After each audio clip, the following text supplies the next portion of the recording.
Guys, I'm back. Oh my goodness, it's been so long. I can't believe I'm finally back. It feels good getting back into the old rhythms, you know? Book rhythms. I could hardly wait. I was eager to be done with work. I finished just on time. I don't know if anyone else has busy seasons at work, but I do, and it's now. Mix that with going back to work with a child now, whole new labyrinth to navigate. But we're getting through it. All right. Man, maybe I should change out of my sweatpants. I'm getting all warm and excited. Well, I'm going to start with pouring my beer. Today, Julius, in a classic goblet. How am I doing with sound and other things? Sarah, glad your internet's back.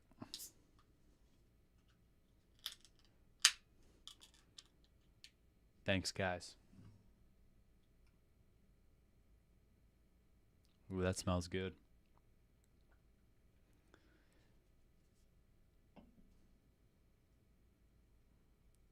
Cheers. All right.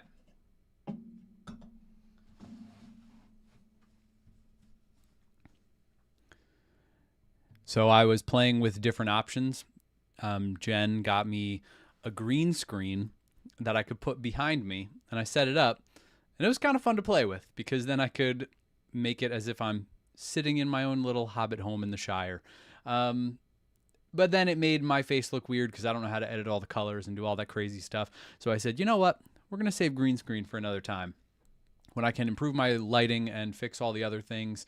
And for now, I will just use my imagination, and I trust you will as well, that we're all in the Shire reading a book together. Yes, indeed, it does smell that good. Thanks for the sound confirmation, Sarah. Got my trusty map, the Chris Tolkien version here. Good notes up, ready to go. And I think I'm going to have to do a little bit of a refresher. You know, as I was getting ready, I thought maybe I'll spend the first few minutes flipping the pages of this book, The Pictures by J.R.R. Tolkien, but I don't feel like I'm quite ready. I don't know if I'm quite there. I think it's awesome, but I almost don't want spoilers. I feel like I want to continue to read with only the movie influencing, but not some of his images. And then maybe I'll go through this on a stream at some point before we do The Hobbit. Maybe I'll wait till after. I've perused it a time or two quickly, but with the idea in mind of not diving too deep. Just quick flipping through, getting a look at some of the pictures, sneak peek. But no spoilers yet, because I don't think I'm ready. It's actually kind of sad to be this close to the end. Here's where we look. This is all of the books here. So I know that looks like a chunk, and it is, and I'm going to celebrate as we get through this. But it's also closer to the end than I've ever been, which is kind of sad. So I'm going to soak it all in. Glad we can soak it in together. Why don't we dive in? I'm just going to go look at exactly where we are. And I thought about trying to catch up, and I'm not sure I would have had time to catch up with the busyness today by reading a couple pages of the previous chapter. But I decided, because I was short on time anyway, that I would wait till we were right here all together to kind of browse together the moments before the chapter ended. So, all right, Sam and Frodo. I've been thinking about them often. I feel like whenever I pause a book, I mentally pause right where the characters are, and that's like where I'm dwelling, you know? So to me, I've been on some level up in Cirith Ungol with them, just waiting to move on and kind of nervous about all the things. And one of the things I keep thinking about, it's those gargoyle things that were kind of guarding the entrance to the tower. I'm still a little confused about them. They're still extra creepy, and it feels like I don't fully understand them, but I've just been like thinking about them, the creepiness, just something so weird. I'm going to see if I can find, I wanted to refresh my memory of how they left the area with the tower. All right. You lent me Sting and the lady's glass. I've got them both still. Oh, great moment. There may be orcs still alive, lurking in wait.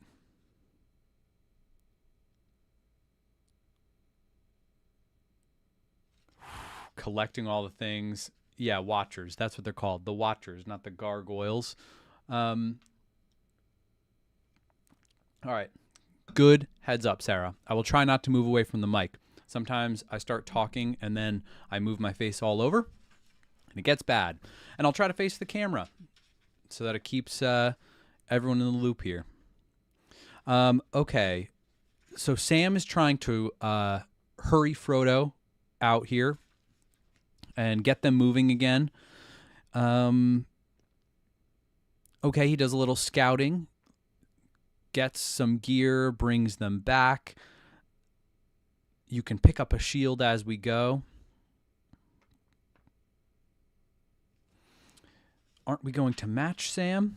Well, I've been thinking. It's best not to leave any of my stuff behind. We can't destroy it, and I can't wear orc mail over all my clothes. I'll just have to cover up. Folding the cloak.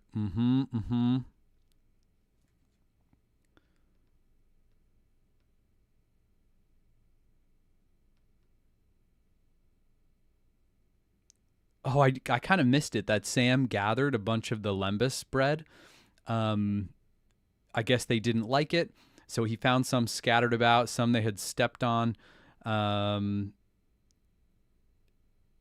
They liked it even worse than Gollum did.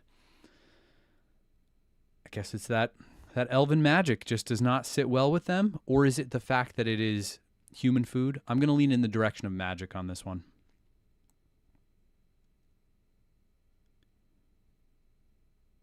All right, starting down the ladder. Some devilry at the gate, but I got through and I'm going to get out. It can't be more dangerous than before. Now for it. Sam drew out the elven glass of Galadriel again. So this is the end of the chapter, the Tower of Cirith Ungol. As a little refresher for me, and I guess for all of us, Sam drew out the elven glass. The fire blazed forth suddenly, so that all the shadowy court was lit with a dazzling radiance like lightning, but it remained steady and did not pass. I like that because that's even brighter than how I pictured it. Again, the movies just infected my brain with this. This reminds me of when Gandalf was in Rohan, and it kind of describes something like lightning or a storm and brightness. This is intense brightness. When in the movies Frodo is holding it, it feels like, yeah, it does light up some things, but it was such a pitch black place that they were. The light didn't feel as radiant as it is here, where they're out in the open, but it still fills the entire area. And then he says, Gilthoniel Elbereth, Sam cried. For why, he did not know. His thought sprang back suddenly to the elves in the Shire, and the song that drove away the black riders in the trees. Aya Elonian and Kalima. Oh, yes, I mentioned the video game when I kept dying at Shelob, and then they would replay that little scene. The will of the Watchers was broken, with a suddenness like a snapping of a cord, and Frodo and Sam stumbled forward. Then they ran. Through the gate and past the great seated figures with their glittering eyes. There was a crack. The keystone of the arch crashed almost on their heads, and the wall above crumbled and fell in ruin. Only by a hair did they escape. A bell clanged, and from the Watchers there went up a high and dreadful wail. Far up above, in the darkness, it was answered. Out of the black sky there came, dropping like a bolt, a winged shape, rending the clouds with a ghastly shriek. Wow.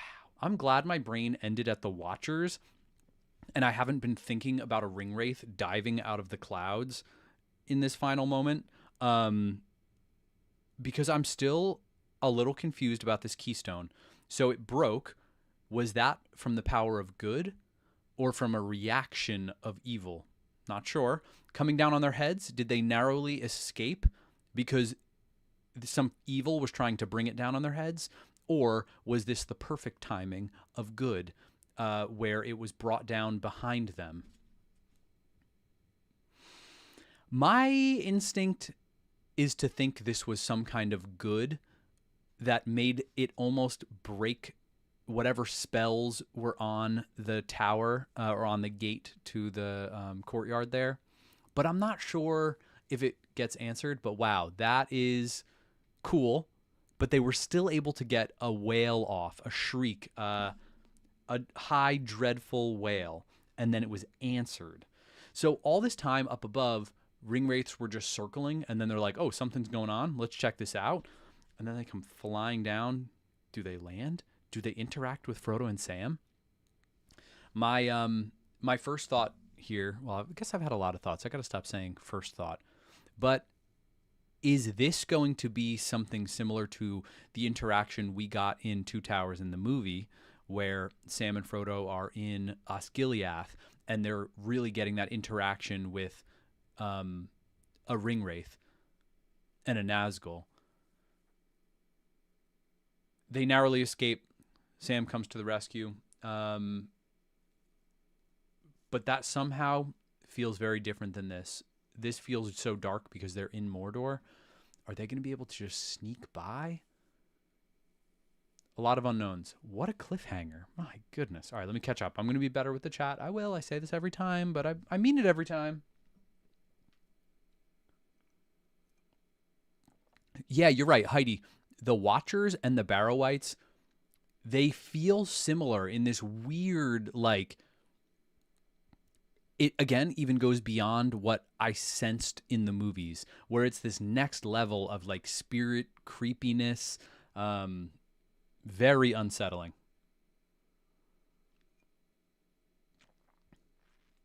The blessing on the bread repels evil. What's that mean? What bread? Oh, on the lembas, of course. Wow, I'm so bad at the chat that I'm having whole monologues before I get back to it. So it wasn't the bread itself that, well, I guess it kind of is the bread itself. It was being blessed, and that is what repels evil. Man, that's so awesome. So it's not lembas bread by nature. It's the fact that it was given with a blessing. I like that. Okay. Ooh, nice, Sarah. So you say the keystone broke and the Watchers were trying to kill them. But okay, but you don't know for sure.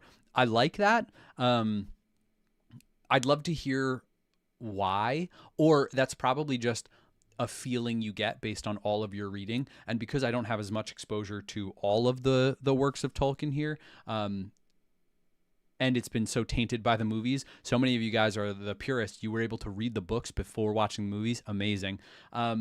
So I'm going to take that as a more pure interpretation of the feeling that evil was trying to get them and they got out by the skin of their teeth, possibly with a little bit of help from good magic.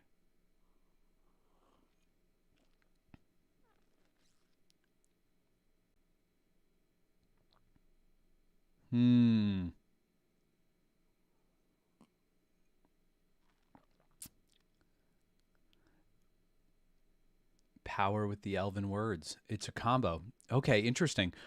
I'm trying to think as I'm processing my own feelings. Is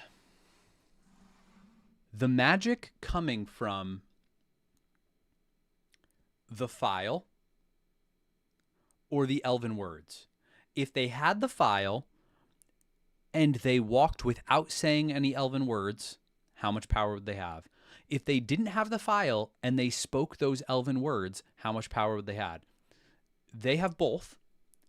What kind of ratio are we talking here? Is this a 50-50 split? You got some elven words and you've got the file, both working together, powerful. Or is this, in my mind, instinct, 75% file, 25% elven words. I don't know why I need to quantify everything, but it's just how I do it. Whoa, Lizzie, cool. Oh, thanks, Lizzie. Yeah, the goblet. You know, I do love this thing. I keep wanting to upgrade it to something else, but I just can't. It's just, I can't find anything better than this. The bar is too high. Oh, wow. So many chats I got to scroll up to make sure I don't miss anything. I'm going to be better. The push or pull of light. Okay, yeah. I like that too.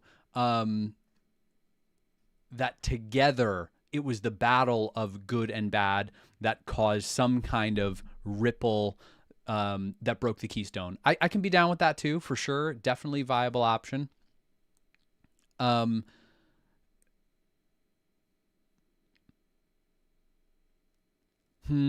Okay. Yep.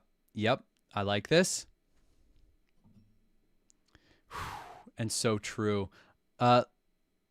Levine 82. Levine. I'm going to say Levine. Feel free to correct me. Love that you guys have been around long enough to enjoy these books and before the movies tainted your views.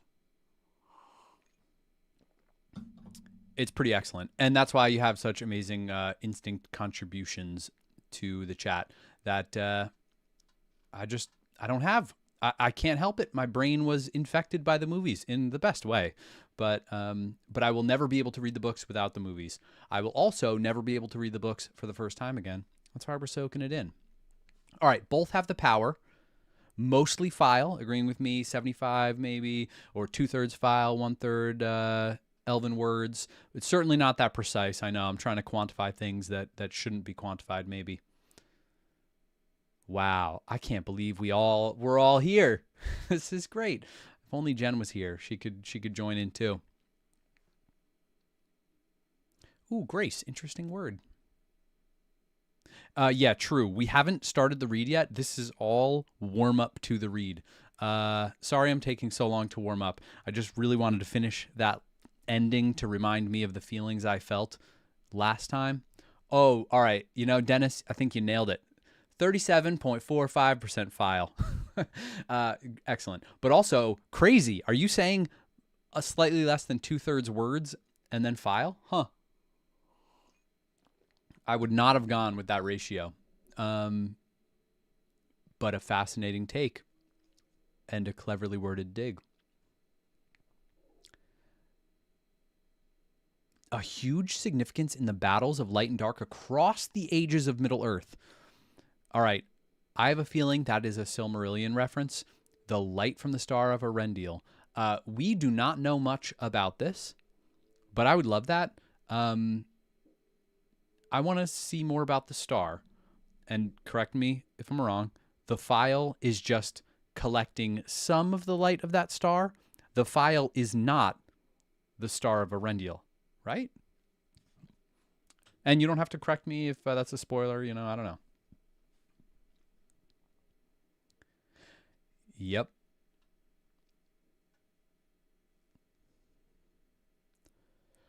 Ooh, Sordos, you say the hobbits speaking those words alone might not have any particular power. It's the file is needed in order to give those words any power. So they kind of work together on some level. Okay.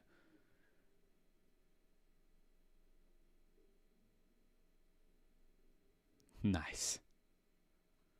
Morning in Australia. Way to go, starting the day with the stream here. What a time to be alive. All of us just hanging out around the world. That's never going to get old. This is great. Okay. I'm just skimming through the rest of these. Oh, yeah. Lizzie, no spoilers. This might get a little spoilery, and we don't want any of that. A bottle of water that captured the light. Captured it because it like that was it, or just captured like a bit of it, and then there's plenty more light coming directly from the star. This might be trying to like pin down something that can't be pinned down, but I'm just trying to think of how to view it. Oh, and you know, I forgot that the water within the file is from Galadriel's pool. That adds some weight to it as well. All right. Well, I think this has been long enough of a giant intro. Let's start the reading. The Land of Shadow. Just taking a peek to see if this is the kind of one I can really soak in every word, or if I got to go a little quick. All right, it's not a short chapter. It's medium long. Chapter 2 of Book 6. Sam had just wits enough left to thrust the file back into his breast. "Run, Mr. Frodo," he cried. "No, not that way. There's a sheer drop over the wall. Follow me." So I guess Frodo is trying to run the wrong direction to start. I like that Sam is taking charge. In a lot of ways, it feels like Frodo has been in charge this whole time. For some reason, this is just striking me as a little bit like Sam has more information than Frodo. He's been out of it for a little bit, and Sam has already been around here. He's seen a lot of this area. I'm curious how long that's going to last, where Sam kind of takes charge. Maybe as Frodo is being influenced by the ring more and more, Sam will have to lead them more and more. Down the road from the gate they fled. In 50 paces, with a swift bend round a jutting bastion of the cliff, it took them out of sight from the tower. All right, that was quick. I really thought we were going to get something a little more hectic with a ring wraith there, but they had escaped for the moment. Cowering back against the rock, they drew breath, and then they clutched at their hearts. Perching now on the wall beside the ruined gate, the Nazgul sent out its deadly cries. All the cliffs echoed. In terror, they stumbled on. Soon the road bent sharply eastward again and exposed them for a dreadful moment to the view of the tower. As they flitted across, they glanced back and saw the great black shape upon the battlement. Then they plunged down between the high rock walls in a cutting that fell steeply to join the Morgul road. They came to the way meeting. There was still no sign of orcs, nor of any answer to the cry of the Nazgul, but they knew that the silence would not last long. At any moment now, the hunt would begin. "This won't do, Sam," said Frodo. "If we were real orcs, we ought to be dashing back to the tower, not running away. The first enemy we meet will know us. We must get off this road somehow." "But we can't," said Sam. "Not without wings." All right, smart. They're thinking ahead here of how they might look, but they're also giving an awful lot of credit to the orcs, thinking that the orcs are going to see them, assume they're orcs, and then think they're running the wrong direction. But I feel like when we've seen orcs, we've seen them very disjointed. Mixed loyalties, different commands from different people. I feel like they could pull off something. Or is the idea that if they have to speak to an orc, they'll never be able to keep the ruse up and they'll be known? Man, I don't know. I wouldn't want to be in their shoes, absolutely. But that reason, I don't know. The Nazgul is still alarming me. I'm afraid the Nazgul is going to take off and be seeking them on the road. I don't know. Yeah, wow. Anyone doing Pride and Prejudice right now? This is quite a juxtaposition here, right? Way to go, Ruth, doing these both back to back. All right. The eastern faces of the Ephel-Duath were sheer, falling in cliff and precipice to the black trough that lay between them and the inner ridge. A short way beyond the way meeting, after another steep incline, a flying bridge of stone leapt over the chasm and bore the road across into the tumbled slopes and glens of the Morgai. With a desperate spurt, Frodo and Sam dashed along the bridge. Checking my little map here.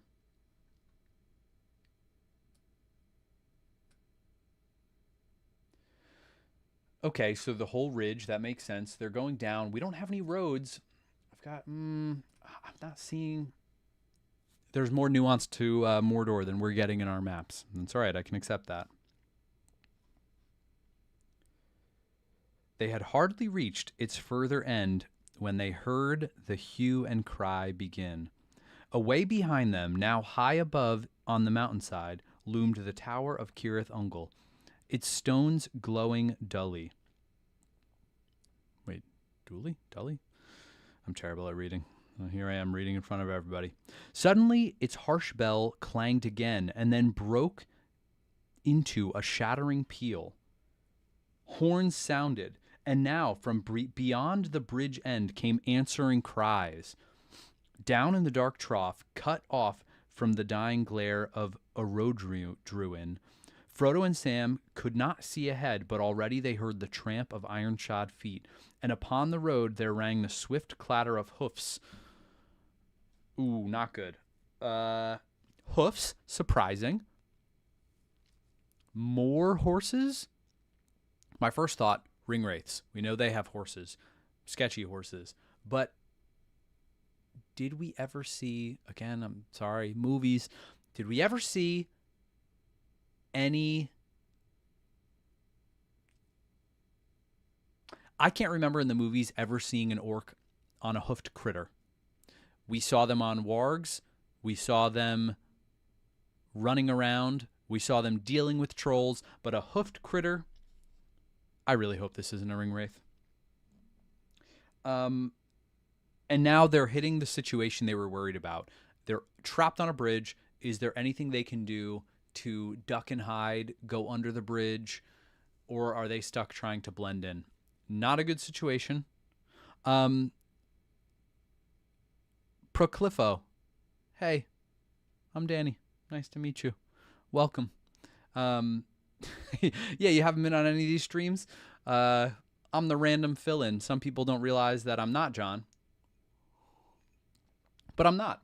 I'm trying to catch up to John. He's a fast reader. And I'm a slow reader, I guess. So I'm only slow when I'm trying to soak it in like this. I'm not listening to this audiobook at 2x speed, soaking in every word, because I've said this many times on this and other streams. Can only read it for the first time once. Got to soak it in. But welcome. All right, Frodo's taking charge. Quick, Sam, over we go, cried Frodo. They scrambled on to the low parapet of the bridge. Fortunately, there was no longer any dreadful drop into the gulf, for the slopes of the Morgai had already risen almost to the level of the road, but it was too dark for them to guess the depth of the fall. All right, good move. Well, here goes, Mr. Frodo, said Sam. Goodbye. He let go. Frodo followed, and even as they fell, my goodness, as they're falling, they heard the rush of horsemen sweeping over the bridge and the rattle of orc feet running up behind. But Sam would have laughed if he had dared. Half fearing a breaking plunge down on to unseen rocks, the hobbits landed. In a drop of no more than a dozen feet, and with a thud and a crunch into the last thing that they had expected. A tangle of thorny bushes. There Sam lay still, softly sucking a scratched hand. A dozen feet, not a fun distance to fall, and worse for a hobbit, but not as bad as it could have been. When the sound of hoof and foot had passed, he ventured a whisper. Bless me, Mr. Frodo, but I didn't know as anything grew in Mordor.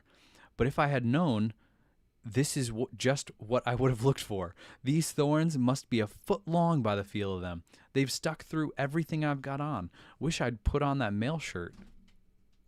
All right, that makes sense. I think I pictured accidentally New Jersey thorns that are tiny. And not pleasant, but if you were dressed in orc mail of some kind, maybe not mail, but leather, you wouldn't have to worry about them. But if they're saying these thorns are a foot long, all right, that's a little different. I'm thinking of, I think it was in Aruba. They have these thorns. We called them Jericho thorns. I might have just made that up. But they're like huge, 2-inch long.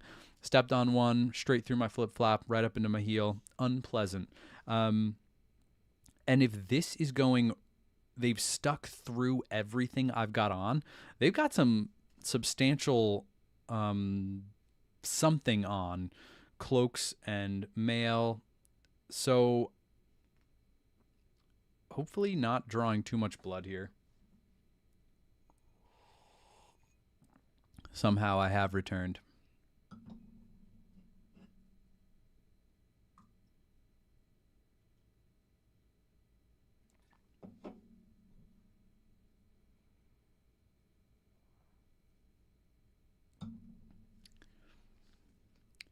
They had a struggle to get out of this thicket. The thorns and briars were tough as wire, and as clinging as claws. Their cloaks were rent and tattered before they broke free at last. "Now down we go, Sam," Frodo whispered, "down into the valley quick, and then turn northward as soon as ever we can." All right, down into the valley.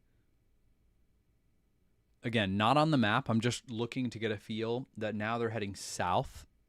Not necessarily. Down into the valley, but they want to turn northward. So actually, I don't know which way the valley is going, but assuming the direction of the bridge and how this was going, maybe south, and they want to turn north. Okay.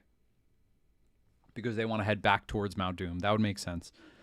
Day was coming again in the world outside, and far beyond the glooms of Mordor, the sun was climbing over the eastern rim of Middle-earth.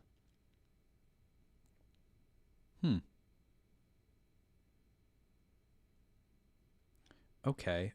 Oh, sorry, I stopped mid-sentence. But here, all was still dark at night. The mountain smoldered, and its fires went out. The glare faded from the cliffs. The easterly wind that had been blowing ever since they left Ithilien now seemed dead. Slowly and painfully, they clambered down, groping, stumbling, scrambling among rock and briar and dead wood in the blind shadows, down and down until they could go no further. At length they stopped and sat side by side, their backs against a boulder. Both were sweating. "If Shagrat himself was to offer me a glass of water, I'd shake his hand," said Sam. "Don't say such things," said Mr. Frodo. "It only makes it worse." Then he stretched himself out, dizzy and weary. You know, I think Merry and Pippin would appreciate little one-liners like that from Sam. I guess Frodo's not quite in the mood. And he spoke no more for a while. At last, with a struggle, he got up again. To his amazement, he found that Sam was asleep. "Wake up, Sam," he said. "Come on, it's time we made another effort." I know that they're fighting the elements, it seems, a little bit right now, but if Sam is comfortable enough or tired enough to sleep, at least they're not that worried about orcs where they currently are. Yeah, call me an optimist, count your blessings, but at least they can rest a little bit. They're not presently overly worried about orcs, but it doesn't sound like the best place to be. Sam scrambled to his feet. "Well, I never," he said. "I must have dropped off. It's a long time, Mr. Frodo, since I had a proper sleep, and my eyes just closed down on their own." "Yep, I've been there." Frodo now led the way, northward as near as he could guess, among the stones and boulders lying thick at the bottom of the great ravine.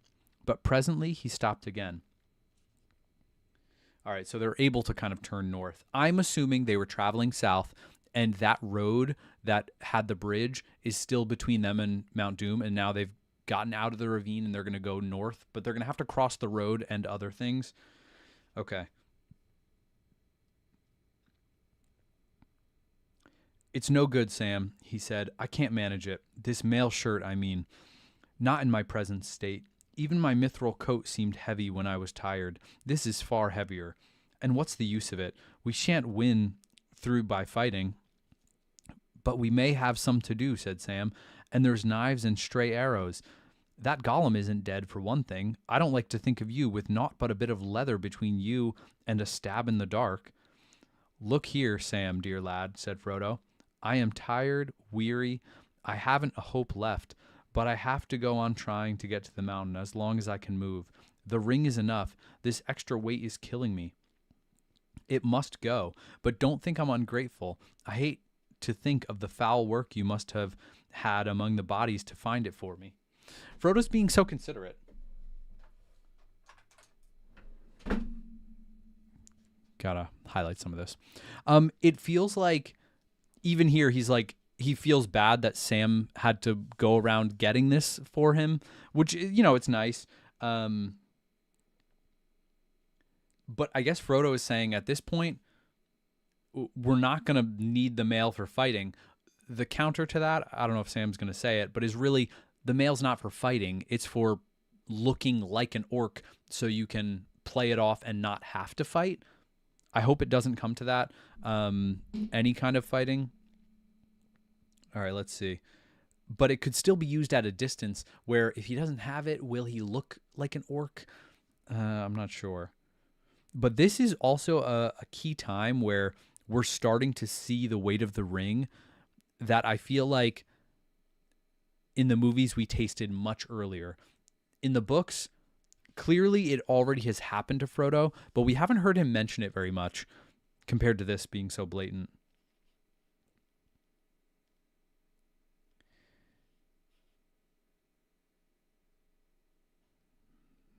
Okay, the ring is enough. The extra weight is killing me.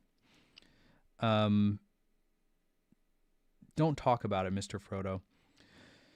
Bless you. I'd carry you on my back if I could. Let it go then. Frodo laid aside his cloak and took off the orc mail and flung it away. He shivered a little. What I really need is something warm, he said. It's gone cold, or else I've caught a chill. You can have my cloak, Mr. Frodo, said Sam. He unslung his pack and took out the elven cloak. How's this, Mr. Frodo, he said. You wrap that orc rag close round you and put the belt outside it. Then you can go all over. You can go overall. It don't look quite orc fashion, but it'll keep you warmer, and I dare say it'll keep you from harm better than any other gear. It was made by the lady. The lady capitalized. Frodo took the cloak and fastened the brooch. That's better, he said. I feel much lighter. I can go on now, but this blind dark seems to be getting into my heart. As I lay in prison, Sam, I tried to remember the Brandywine, the woody end, and the water running through the mill at Hobbiton, but I can't see them now.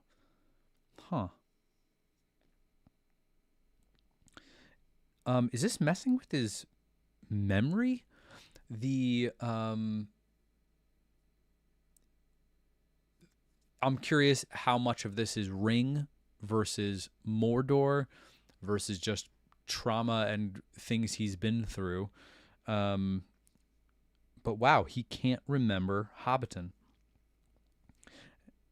Nope, not going to get ahead of myself. I'm thinking of Sam's speech a little bit. There now, Mr. Frodo. It's you that's talking of water this time, said Sam. If only the lady could see us or hear us, I'd say to her, Your ladyship, all we want is light and water. Just clean water and plain daylight. Better than any jewels, begging your pardon. But it's a long way to Lorien, Sam sighed, and waved his hand toward the height of the Ephel-Duath, now only to be guessed as a deeper blackness against the black sky. Wow, can't even see back to the mountains of Mordor. They started off again. They had not gone far when Frodo paused. There's a black rider over us, he said. I can feel it. We had better keep still for a while. Over them by happenstance? Just passing through, or over them tracking them?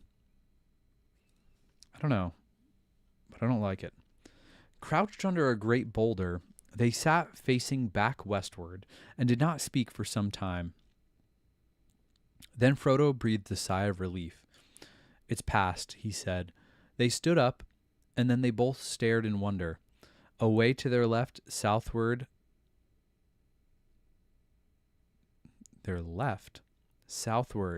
against a sky that was turning gray, the peaks and high ridges of the great range began to appear, dark and black, visible shapes.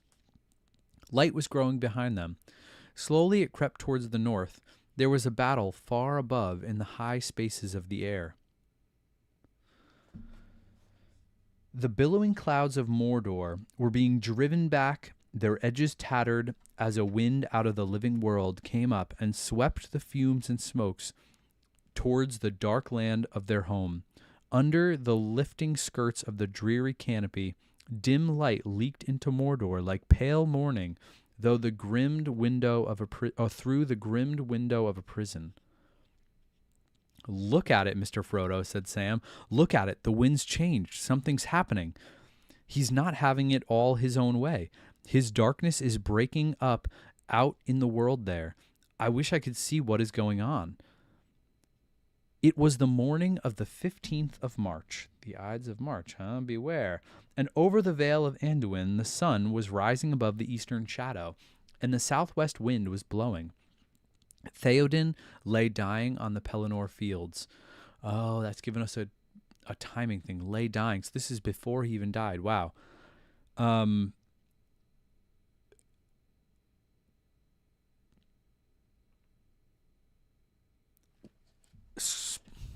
Galadriel hear them?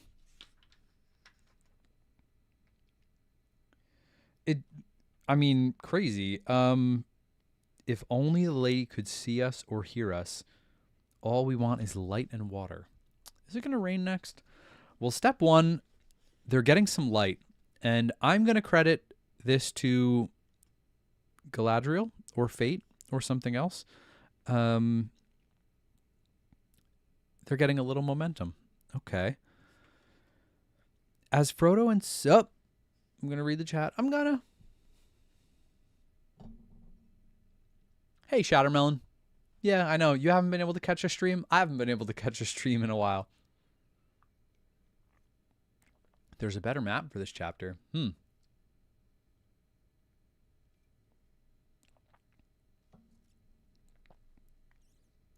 Oh, you're right. You're right. Oh, okay.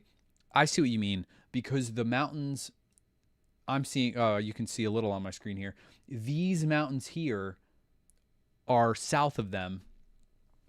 So they were just kind of looking back the way they came, and to their left, these mountains. So they weren't seeing all the way down to the bottom of Mordor, which is what I thought at first. That seems a little crazy. Like, how clear is it here? Okay, that makes sense. They're seeing a little bit. Yep, okay. Thank you. Good orientation. Yeah, all right, fair enough, Shattermelon.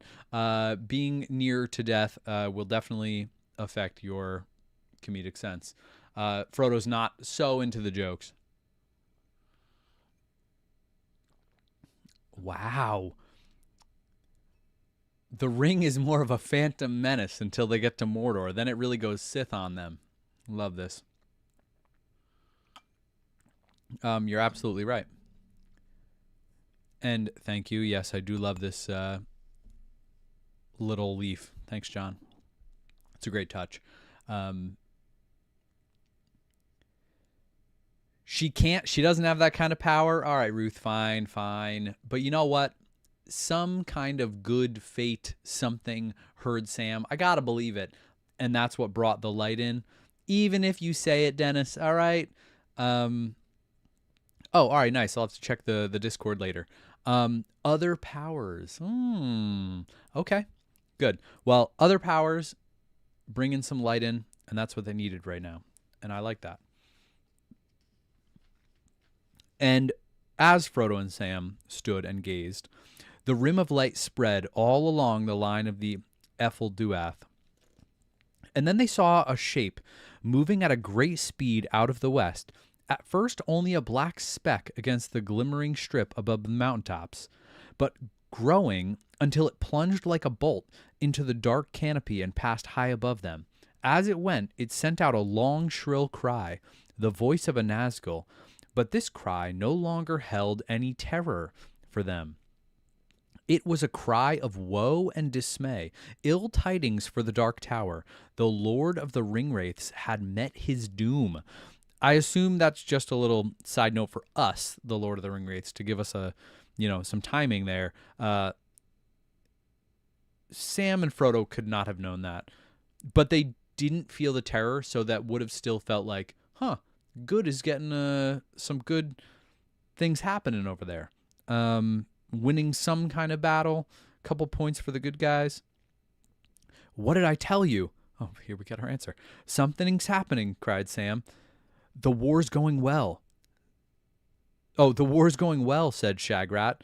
But Gorbag, he wasn't so sure. And he was right there, too. Things are looking up, Mr. Frodo. Haven't you got some hope now? Well, no, not so much, Sam, Frodo sighed. That's away beyond the mountains. We're going east, not west, and I'm so tired. And the ring is heavy, Sam, and I begin to see it in my mind all the time, like a great wheel of fire. Like he's like dwelling on the ring. Sam's quick spirits sank again at once. He looked at his master anxiously, and he took his hand. Come, Mr. Frodo, he said. I've got one thing I wanted, a bit of light, enough to help us, and yet I guess it's dangerous too. Try a bit further, and then we'll lie close and have a rest. But take a morsel to eat now. A bit of the elves' food. It may hearten you. Wow, I love Sam's response here, because sometimes when I'm in a good mood and people around me are being downers, it like I think I sometimes I'm like, ugh, why are you bringing me down? Like I'm being positive. Like, it almost makes me annoyed. But Sam is just so sweet that he knows Frodo isn't there, and for good reason, and he just comes right down to his level. And he's not bitter about Frodo bringing him down. He's just like, that's where you're at. I'm going to come down there with you. That's what makes him such a great friend. He's so loyal. And then he's instantly like, we're going to get you rest. I'm going to get you fed. And no like annoyance, no bitterness. It's so sweet. It's great. Sharing a wafer of lembas and munching it as best they could with their parched mouths, Frodo and Sam plodded on. The light, though no more than a gray dusk, was now enough for them to see that they were in a deep valley between the mountains. It sloped up gently northward, good, and at its bottom went the bed of a now dry and withered stream. Beyond its stony course, they saw a beaten path that wound its way under the feet of the westward cliffs. Had they known, they could have reached it quicker, for it was a track that left the main Morgul road at the western bridge end and went down by a long stair cut in the rock to the valley's bottom. It was used by patrols or by messengers going swiftly to lesser posts and strongholds north away between Cirith Ungol and the narrows of Eisenmouth, the iron jaws of Carrick Angren. Nope, that's not on my map. But it makes sense. Oh, I do see Eisenmouth. Okay, that makes sense. So basically, the other map I saw showed a nice big road that went between Barad-dûr and Minas Morgul. And this is like a bit of a there's a bit of a shortcut that goes north that messengers use. Makes sense that it would be there, but they kind of missed the easy way to get there. Okay. It was perilous for the hobbits to use such a path, but they needed speed, and Frodo felt that he could not face the toil of scrambling among the boulders or in the trackless glens of Morgai. And he judged that northward was maybe the way that their hunters would least expect them to take. The road east to the plain, or the pass back westward, those they would search most thoroughly. Only when he was well north of the tower did he mean to turn and seek for some way to take him east on the last desperate stage of his journey. So now they crossed the stony bed and took to the Orc path, and for some time they marched along it. The cliffs on their left were overhung, and they could not be seen from above, but the path made many bends, and at each bend they gripped their sword hilts and went forward cautiously. Wise to be cautious, sketchy as anything. Yikes.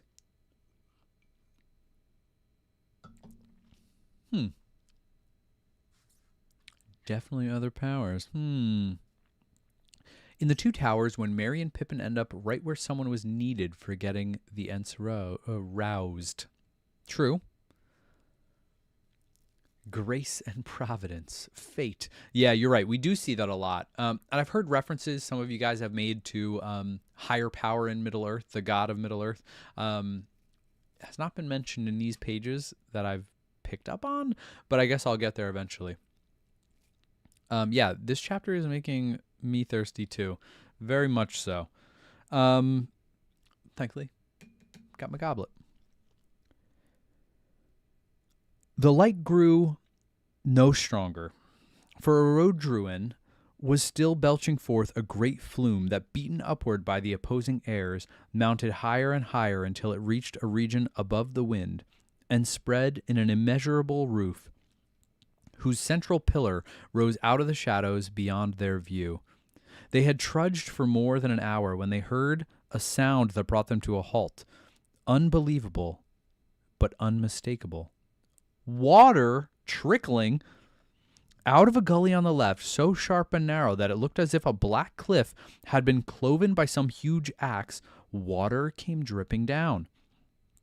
The last remains, maybe, of some sweet rain gathered from sunlit seas, but ill-fated to fall at last upon the walls of the black land and wander fruitless down into the dust.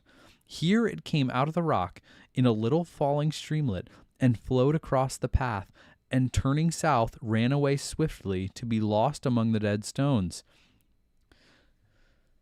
Do you trust random stream in Mordor? Shorter as the Nazgul flies. Nice. Hunt Clan, welcome. You missed not that many pages of this chapter. Do you trust...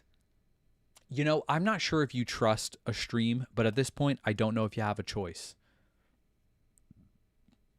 I'm going to say you drink it.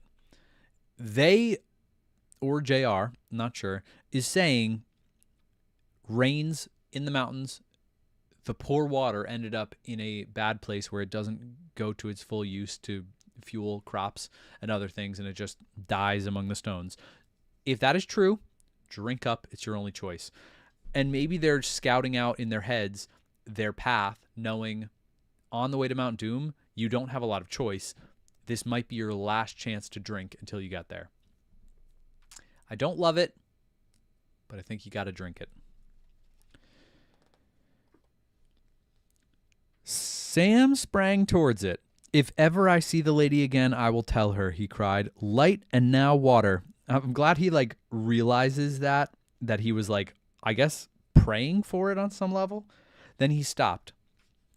Let me drink first, Mr. Frodo. Ah, so noble. All right, but there's room enough for two. I didn't mean that, said Sam. I meant if it's poisonous or something. I knew right away what Sam was saying. But Frodo took it as I want stuff first. It's like Frodo doesn't realize how much Sam cares for him. And as I say that, I wonder, I'm not trying to blame Frodo, but I'm wondering if the ring has an impact on that. The ring makes you trust a little less. So rather than seeing the good that Sam just initiated, Frodo sees something selfish. Maybe. That will show its badness. Poisonous, or something that will show its badness quick. Well, better me than you, master, if you understand me.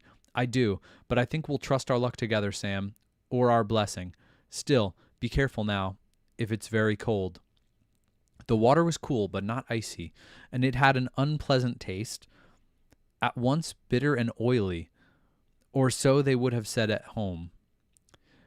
Here, it seemed beyond all praise, and beyond fear or prudence.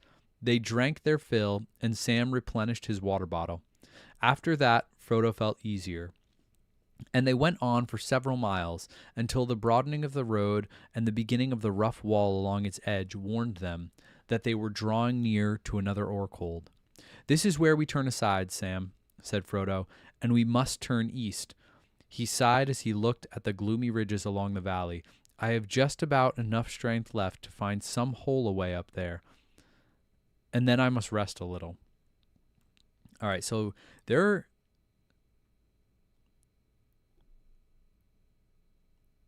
Okay, so they saw a rough wall warning of another Orkhold. They didn't see the Orkhold. And I'm not seeing that on the map necessarily. But it makes sense that there would be a few of these along the way. And I'm glad they're taking the signs early and saying, we see a wall, something's going on here, we don't want to mess with that. Okay, even if it's a small little thing, they were about ready to head east anyway. Might as well. All right. True. Even tainted water could save their lives. Huh. Shattermelon, you're right. The orcs do have to drink.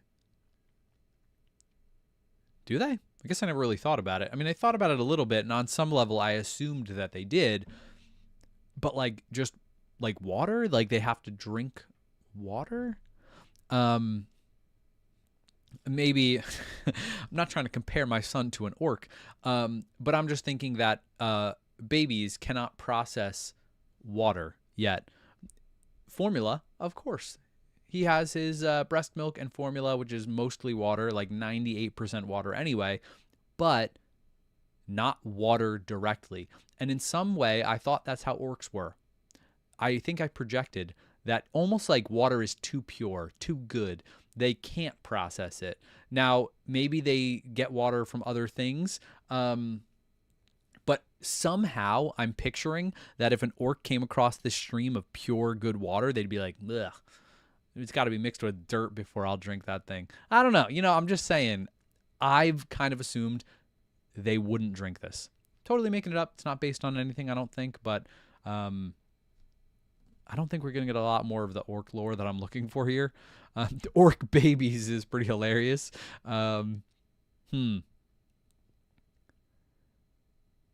Yeah, you're right. It is very tough for the movie watchers to picture Mordor as populated. It felt so empty and we didn't see much, and maybe that was a creative choice. But this already is filling it a little bit. It's giving a little bit of life to parts that even the map doesn't show. Whoa, thousands of men in Mordor too? All right, interesting. True, I forgot about the slaves, and they would need water for sure. Whoa, cool. Andrew, nice. Well done. Starting from the beginning.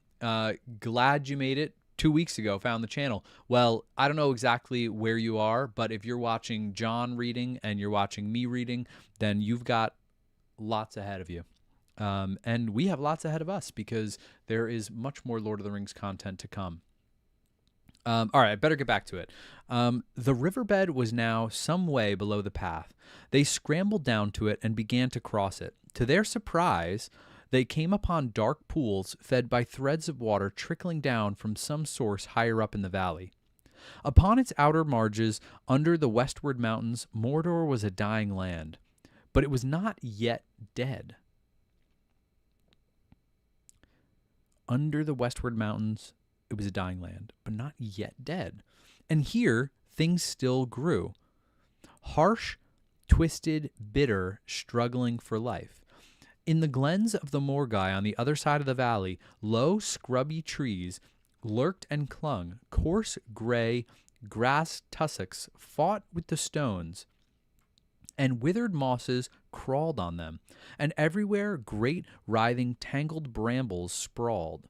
Some had long, stabbing thorns, and some hooked barbs that rent like knives. The sullen, shriveled leaves of a past year hung on them, grating and rattling in the sad airs, but their maggot-ridden buds were only just opening. Flies, dun or gray or black, marked like orcs with the red eye-shaped blotch, buzzed and stung, and above the briar thickets, clouds of hungry midges danced and reeled. Man, he's a wordsmith, this J.R.R. What a balance. From the beginning, seeming like saying that it's almost dead, but there's still life, and the plants represent life. But by the end, I'm like, these plants do not feel like they represent much life at all, and flies and gross and ugh. But you know what? I guess it's better than no plants or flies. On some level, this might, this is definitely a chapter of Mordor information. So this is something. It's better than nothing. Orc gear's no good, said Sam, waving his arms. I wish I'd got an orc's hide. At last Frodo could go no further. They had climbed up a narrow, shelving ravine, and they still had a long way to go before they could even come in sight of the last craggy ridge. I must rest now, Sam, and sleep if I can, said Frodo. He looked about, but there seemed nowhere for an animal to crawl into in this dismal country. At length, tired out, they slunk under a curtain of brambles that hung down like a mat over a low rock face. There they sat and made such a meal as they could, keeping back the precious lembas for the evil days ahead. Ooh. You know, days ahead? Ugh. I guess in my head I started getting a little hopeful that they could be at Mount Doom a little faster. Evil days ahead. I guess I was hoping a day. 2 days? But evil days makes me think like many days. Again, hard to keep good spirits when you have so many days of this coming, where you might think, oh, great, we got all this water, we're feeling good. But they're about to leave the western wall of mountains here and go out into these empty-looking plains where there's not much. Shattermelon, way to be positive. Flies are pollinators, go flies. They get a bad rap, sometimes for good reason. They ate half of what remained in Sam's bag of Faramir's provision, some dried fruit and a small slip of cured meat, and they sipped some water. They had drunk again from the pools in the valley, but they were very thirsty again. Man, that happens fast. There was a bitter tang in the air of Mordor that dried the mouth. Oh, whoa. When Sam thought of water, even his hopeful spirit quailed. Beyond the Morgai, there was the dreadful plain of the Gorgoroth to cross. The plateau of Gorgoroth. Okay, we're on the map. Now you go to sleep first, Mr. Frodo, he said. It's getting dark again. I reckon this day is nearly over. Frodo sleep first? I mean, obviously, but Sam's going to fall asleep. He always does. Even when he doesn't mean to, he falls asleep. Frodo sighed and was asleep almost before the words were spoken. Sam struggled with his own weariness, and he took Frodo's hand, and there he sat silent till deep night fell. Then at last, to keep himself awake, he crawled from the hiding place and looked out. The land seemed full of creaking and cracking and sly noises, but there was no sound of voice or of foot. Far above the Ephel-Duath, in the west, the night sky was still dim and pale. There, peeping among the cloud rack above the dark tore high up in the mountains, Sam saw a white star twinkle for a while. The beauty of it smote his heart as he looked up out of the forsaken land, and hope returned to him. For like a shaft, clear and cold, the thought pierced him that in the end the shadow was only a small and passing thing. There was light and high beauty forever beyond its reach.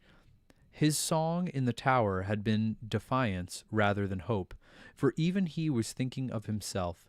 Now, for a moment, his own fate, and even his master's, ceased to trouble him. He crawled back into the brambles and laid himself by Frodo's side, and putting away all fear, he cast himself into a deep, untroubled sleep. That is so great. I love that. He's getting this big old perspective of big beauty. He's seeing beauty beyond himself, beauty beyond Mr. Frodo, and saying, no matter what, he's getting this big perspective. And, stars do that for sure. Hard to get out there and properly stargaze, but something about it just brings you to a place of realizing how small you are. And not only does Sam view himself as small, but the shadow was only a small and passing thing. There was light and high beauty forever beyond its reach. I love that. That's so great. Way to be positive there. Like a whole new level of positive. Whoa! Is this the star of Eärendil? Well. Elrond's dad? Wait, how's he a star? What does that mean? Never mind. I don't want to know. Not yet. Star might be Erendil. It doesn't say it, but that would make a lot of sense. And thank you, Snow, for the distance, 50 miles they have to cover. Wow. All right. I'm glad, too, at the practical side of this, fate has given him sleep, which they should have done to begin with. They can both sleep. They're fine. What are they going to do? Both being awake, I'm not sure if it matters. Get your sleep while you can. Maybe understand fate is on their side. It's too bold. But they got light. They got water. Now get your sleep and get ready for the journey ahead. Glad they landed at that conclusion. Sam shouldn't have waited so long to get there. They woke together hand in hand. Sam was almost fresh, ready for another day, but Frodo sighed. His sleep had been uneasy, full of dreams of fire. And waking brought him no comfort. Still, his sleep had not been without all healing virtue. He was stronger, more able to bear his burden one stage further. They did not know the time nor how long they had slept, but after a morsel of food and a sip of water, they went on up the ravine, until it ended in a sharp slope of screes and sliding stones. There the last living things gave up their struggle. The tops of Morgai were grassless, bare, jagged, barren as a slate. After much wandering and search, they found a way that they could climb, and with a last 100 feet of clawing scramble, they were up. They came to a cleft between two dark crags, and passing through found themselves on the very edge of the last fence of Mordor. Below them, at the bottom of a fall of some 1,500 feet, lay the inner plain stretching away into a formless gloom beyond their sight. The wind of the world blew now from the west, and the great clouds were lifted high, floating away eastward. But still, only a gray light came to the dreary fields of Gorgoroth. There, smoke trailed on the ground and lurked in hollows, and fumes leaked from the fissures in the earth. Ugh. I didn't picture they were up so high, so they're still kind of in the mountains. Oh, man, they got more distance to cover. That makes sense. You're saying the 50 miles, and okay. Yeah, they got ground to cover. So they still have to go down to the plains. 1,500 feet. Way more feet vertical than you might want.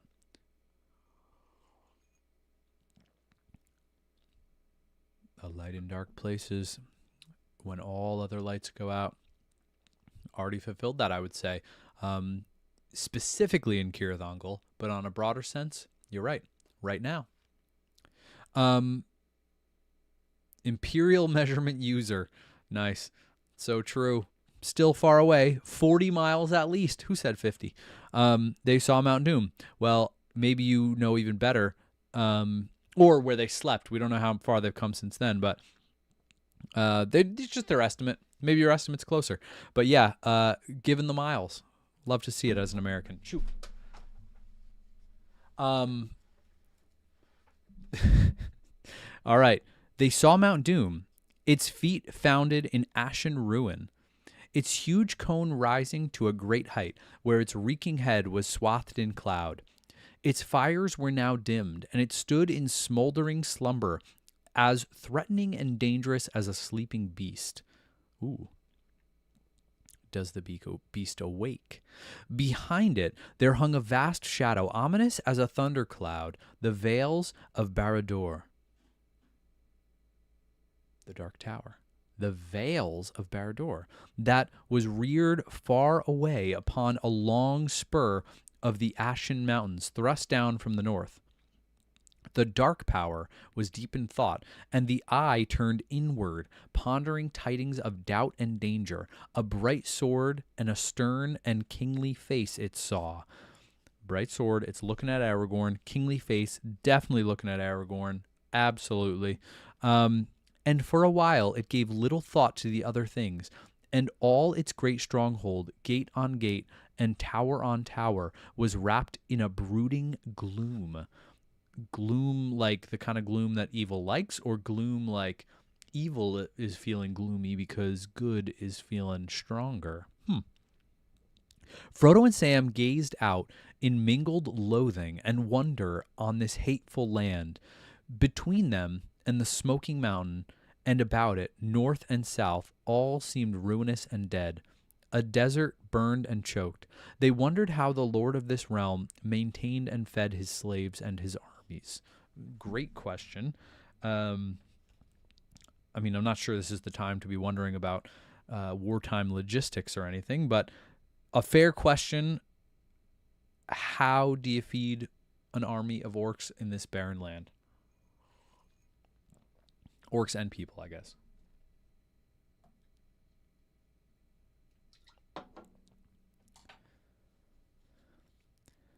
Yet armies he had, as far as their eyes could reach along the skirts of the Morgai, and away south there were camps, some of tents, some ordered like small towns. One of the largest of these was right below them, barely a mile out into the plain. It clustered like some huge nest of insects, with straight, dreary streets of huts. My goodness, this is a town. Straight. Hold on. Let me get to the end of this.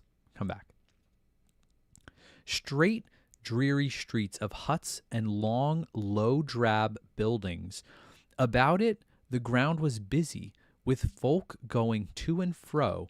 A wide road ran from it south to east to join the Morgul Way, and along it many lines of small black shapes were hurrying.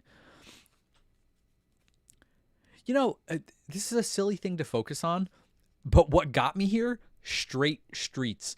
My mind instantly went to New York because I spent a lot of time there.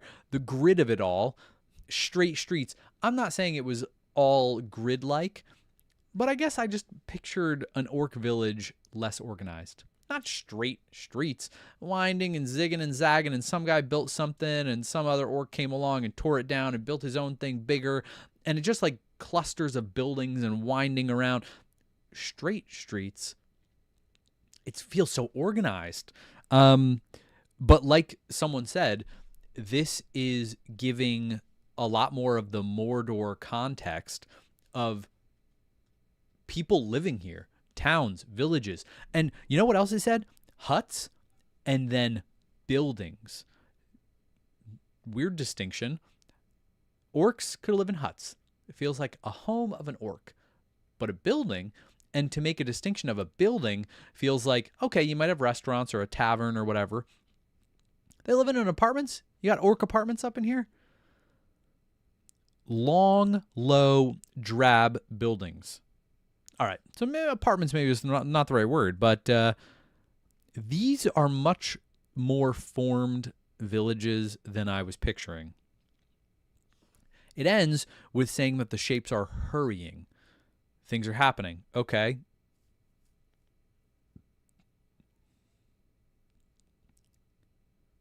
Folk going to and fro. And it also says a wide road. South to east is a little bit funny. To join the Morgul Way, so it kind of like connects to the bigger artery here. But wow, okay. I don't like the look of things at all, said Sam. Pretty hopeless, I call it. Saving that where there's such a lot of folk there must be wells or water. Oh, saving that there's a lot? Okay, not to mention food. And these are men, not orcs, or my eyes are all wrong. So strange. So is this like a human slave village here, or just evil men that are living in Mordor? Oh my.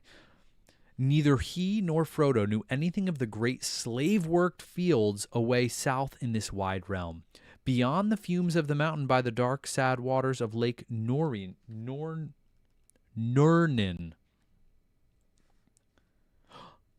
It is on our map. I'm going to put it up a little higher so you can see. Sea of Nurnin and Nirn. Okay. Wow. All right. I actually didn't think that was going to be there. That might be the first time we've heard it referenced. Okay. Sad waters of Lake Nurnin, freshwater, nor of the great roads that ran away east and south to the tributary lands, from which the soldiers of the tower brought long wagon trains of goods and booty and fresh slaves. Here in the northward regions were the mines and forges and the musterings of long-planned war, and here the dark power moving its armies like pieces on the board. Another chess reference, was gathering them together. Its first moves, the first feelers of its strength, had been checked upon its western lines, southward and northward. For the moment, it withdrew them and brought up new forces, massing them about Kirith Gorgor for an avenging stroke. And like Gorgoroth, Gorgor. And if it had also been its purpose to defend the mountain against all approach, it could scarcely have done more. So these armies are gathering in the worst possible place. We know a little something's forming as far as a plan for good here. Wow, but you guys were so right. Thank you, chat, for giving that info. This is a chapter of getting real insight onto Mordor. Not only some of the things we've seen, little sneak peek in the map of the Sea of Nurnin, which we now know is freshwater, a lake, and the tributaries. And now we even see that this is the mining region up north, which I guess makes sense. Volcanic activity. I think when lower levels of the earth are brought to the surface with volcanic activity, it tends to be a spot full of minerals and ores and things you might want to mine. Bad timing for Frodo and Sam here.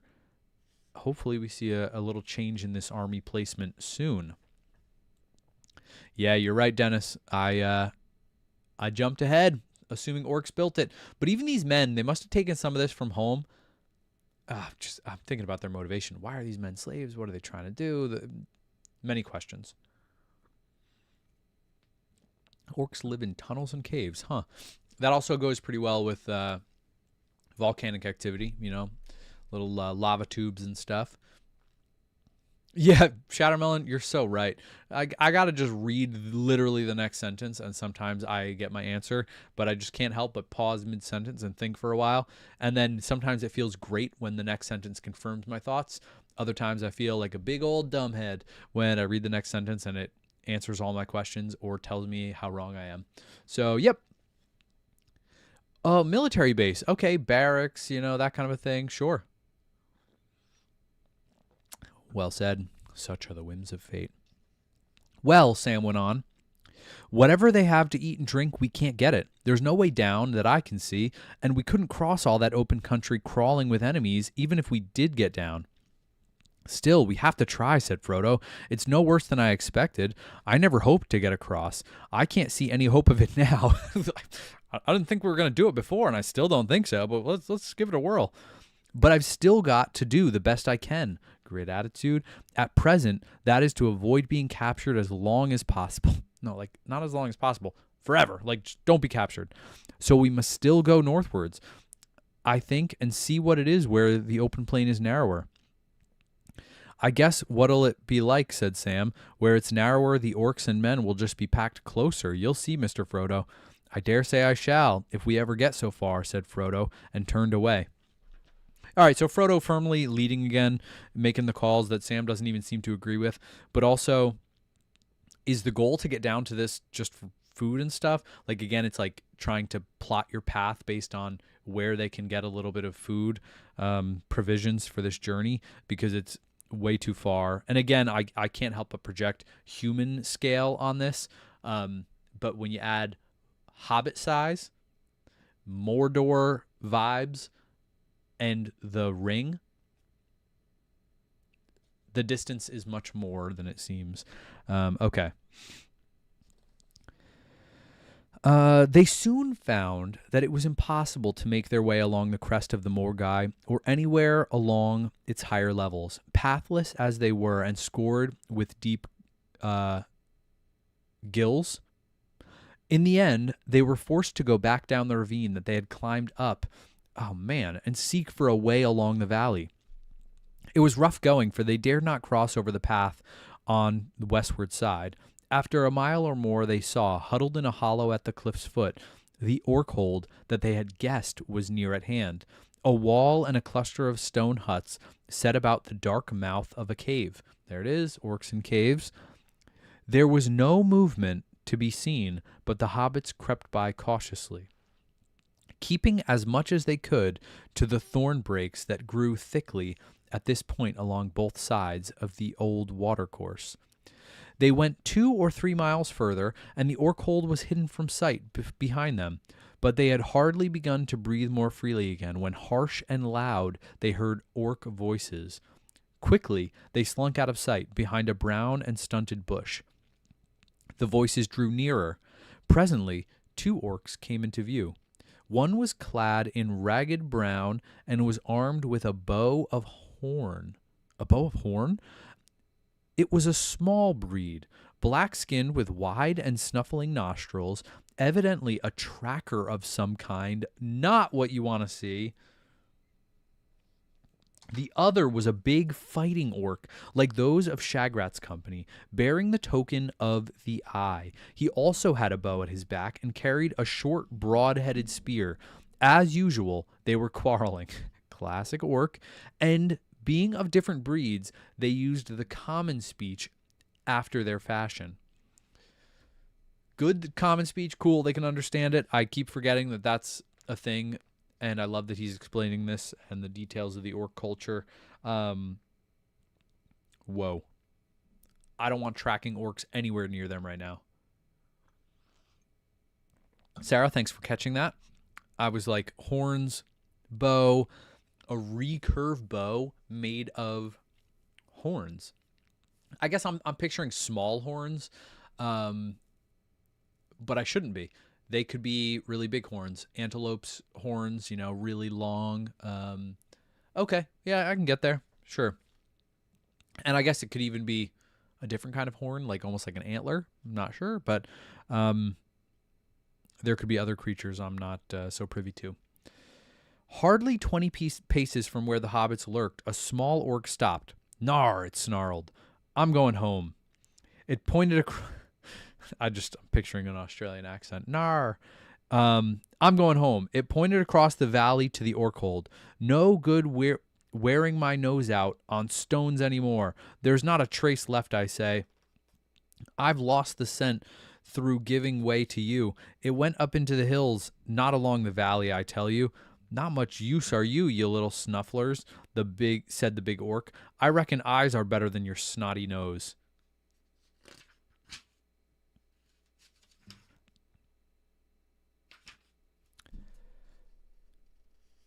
Are they tracking Frodo and Sam? Yeah, they must be. Wait, how do they know about Frodo and Sam? Just theoretically know about them? They went over and they smelled them, and they're like, "Ooh, some non-orc was here." Okay. "Then what have you seen with them?" snarled the other. "Garn, you don't even know what you're looking for. Whose blame's that?" Sorry, I'm getting my answer again. All right, Shattermelon, you don't have to tell me. I know, I'm getting my answer. I just got to read on. RAFO, and I get it. Not mine. That comes from higher up. First, they say it's a great elf in bright armor. Then it's a short, small dwarf man. Then it must be a pack of rebel Uruk-hai. What? Or maybe it's all the lot together. Sorry, threw me off. A rebel Uruk-hai? Rebel Uruk-hai. How rebel? Not rebel enough to be good, but rebel enough to not be the kind of evil they're looking for? I never thought Uruk-hai could be rebellious. I thought they were so like evil at heart that they were just like loyal, but evil and loyal don't always go hand in hand. So sure enough, I guess if you're brewing up a bunch of evil, you're going to have some rebel evil. Okay, weird. Again, the nuance of Mordor. We're learning a lot more. And hearing orcs talk together and interact is just so fascinating. And now I'm getting the answer to the questions I asked. How they know, they don't really even know what they're looking for. They're like, "We're getting weird smells. We don't really know what it is. Could be a dwarf, could be an elf, or it could literally be an Uruk-hai, or all of them." Sounds like these smellers are not so great at it if they can't tell the difference between these things. R, said the tracker. They've lost their heads, that's what it is. And some of the bosses are going to lose their skins too, I guess, if what I hear is true. Tower raided and all, hundreds of your lads done in, and prisoner got away. If that's the way your fighters go on, small wonder there's bad news from the battles. I love it. And they're crediting that all, I guess, to this good entity that has made it into Mordor. And they're assuming this is a crazy elf in armor or a whole group of Uruk-hai or something. And it's Sam. Way to go. He had some help, but still. Garbled news. Shagrat versus Gorbag. Yeah, you're right. You're right. Yeah, they have no... You're right. That sums it up, Levine. You're right. They have no idea what's going on. They just have no clue. And they're not even the people in charge making any calls. They just feel like they're on the bottom level and they're lost in this. Who says there's bad news? Shouted the soldier. Who says there isn't? That's cursed rebel talk, and I'll stick you if you don't shut down, see? All right, said the tracker. I'll say no more of it and go on thinking. But what's the black sneak got to do with it all? That gobbler with the flapping hands? The black sneak? First instinct, Gollum? Do they know Gollum? That seemed more familiar than anything else here. That black sneak. Is Gollum famous in Mordor? This gave an energy of like they knew who Gollum was. Jar Jar Binks. Nice. Okay, that's, again, fascinating. Now, I know Gollum was here and tortured and they were trying to learn things. I'm curious, and he was in Mordor, and I remember, it's vague now, I'll have to catch this on my second read, but things like, there were comments like he was set free, and so he was around Mordor for a while, kind of doing his thing, feels like he's been in and out. Shelob obviously knows him. Oh man, this is weird. This adds to the Gollum lore a lot more. Oof. What's the black sneak got to do with it all? The gobbler with the flapping hands? Flapping hands. One thought? He speaks some languages. Does he speak sign language? Was he speaking sign language with some critter we don't know about? Or is flapping hands just something he does? I don't know what that even means. Anyway, fog of war. I'm caught in the fog of war. Let's get out of it. I don't know. Nothing maybe. But he's up to no good. Nosing around, I'll wager. Curse him. No sooner had he slipped us and run off than word came he's wanted alive. Wanted quick. So, okay, I'm assuming that's all the way back to when they set him free. And then soon they wanted him back. They're basically like, yeah, we set him free. You know what? Now, get him. Too much crazy. Well, I hope they get him and put him through it, growled the tracker. He messed up the scent back there, pinching that cast-off mail shirt that he found and paddling all round the place before I could get there. Oh, brother. Okay, so... Wait, what mail shirt did he get? The cast-off mail shirt that he found. And, oh my goodness, he is hot on their trail. And paddling all around the place. But they didn't take off the mail shirts till they were far away from the tower. Is that what this is?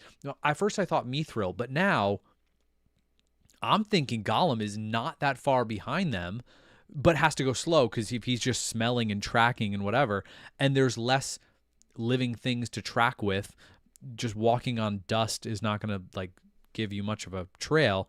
Oh man. All right, this pretty creepy. This is alrighty, paddling around the place before I could get there. It saved his life anyhow, said the soldier. Why, before I knew he was wanted, I shot him as neat, at 50 paces right in the back, but he ran on. Wait, when was that? before I knew he was wanted. So maybe him being wanted was much more recent? Shot him in the back. That has to be since we last interacted with him, right? Garn, you missed him, said the tracker. First you shoot wild, then you run too slow, and then you send for the poor trackers. I've had enough of you. He loped off. You come back, shouted the soldier, or I'll report you. Who to? Not to your precious Shagrat. He won't be captain anymore. I'll give your name and number to the Nazgul. They've got numbers? Said the soldier, lowering his voice to a hiss.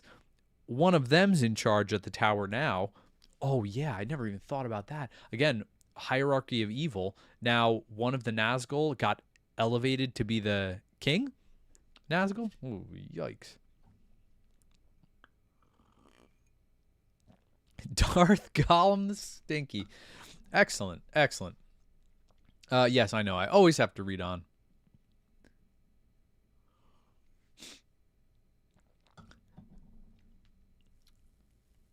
All right, Sarah, you're right. He was in Mordor for a long time before the books. Is that what they're talking about? And shooting at him, that sounds recent. And him being wanted also, but maybe that was all a while back. Like this orc is saying, yeah, you know, one time I saw him and I shot at him, and then they're like, yeah, you missed him clearly because he's gone on to do all these other things. Or maybe he hit him and he had some weird, I was going to say limp, not a limp, but some kind of injury. I guess all of that could have been healed by now. All right, so yeah, that's the male shirt Frodo took off. So they are hot on the trail. Gollum and some orcs.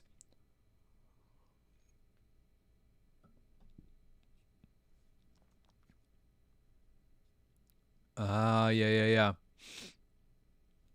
All, okay, yep. Mm-hmm. The Mithril was Cirith Ungol, and this is the shirt that they took off, the male, because Frodo said, I can't bear it anymore. And, oh, man, they are stinking on their trail. Again, not the energy from the movies. I love this. This is intense. They have to be feeling the pressure. Now, they thought they were in the clear. And now they're realizing Gollum is not that far behind, and orcs are also circling, and they've also all been in communication. Yep, pressure's on. This is intense.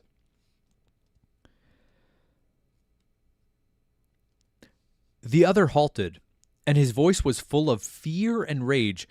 You cursed preaching sneak thief, he yelled. You can't do your job, and you can't even stick by your own folk.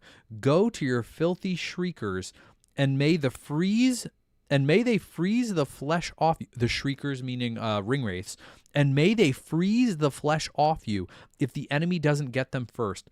They've done in number one, I've heard, and I hope it's true. Wow, there's so much disloyalty amongst these evil ones. They've killed the Ringwraith king, and I hope it's true. The Shriekers, they've got little nicknames for them. The big orc, spear in hand, leapt after him, but the tracker, springing behind a stone, put an arrow in his eye as he ran up. What the? And he fell with a crash. The other ran across the valley and disappeared. Oh my goodness. Put an arrow in his eye? Like with his bow, I guess. Or I guess I pictured him actually grabbing the arrow and stabbing him with it. That's crazy. These orcs are at each other's throats at all times. For a while, the hobbits sat in silence. At length, Sam stirred. Well, I call that neat as neat, he said. If this nice friendliness would spread about in Mordor, half our trouble would be over. Yeah, half or more. Like, think of the tower. All of his trouble, 99% of it was over. Quietly, Sam, Frodo whispered. There may be others about. We have evidently had a narrow escape, and the hunt was hotter on our tracks than we guessed. All right, good. Absolutely true. I'm glad Frodo is level-headed about this.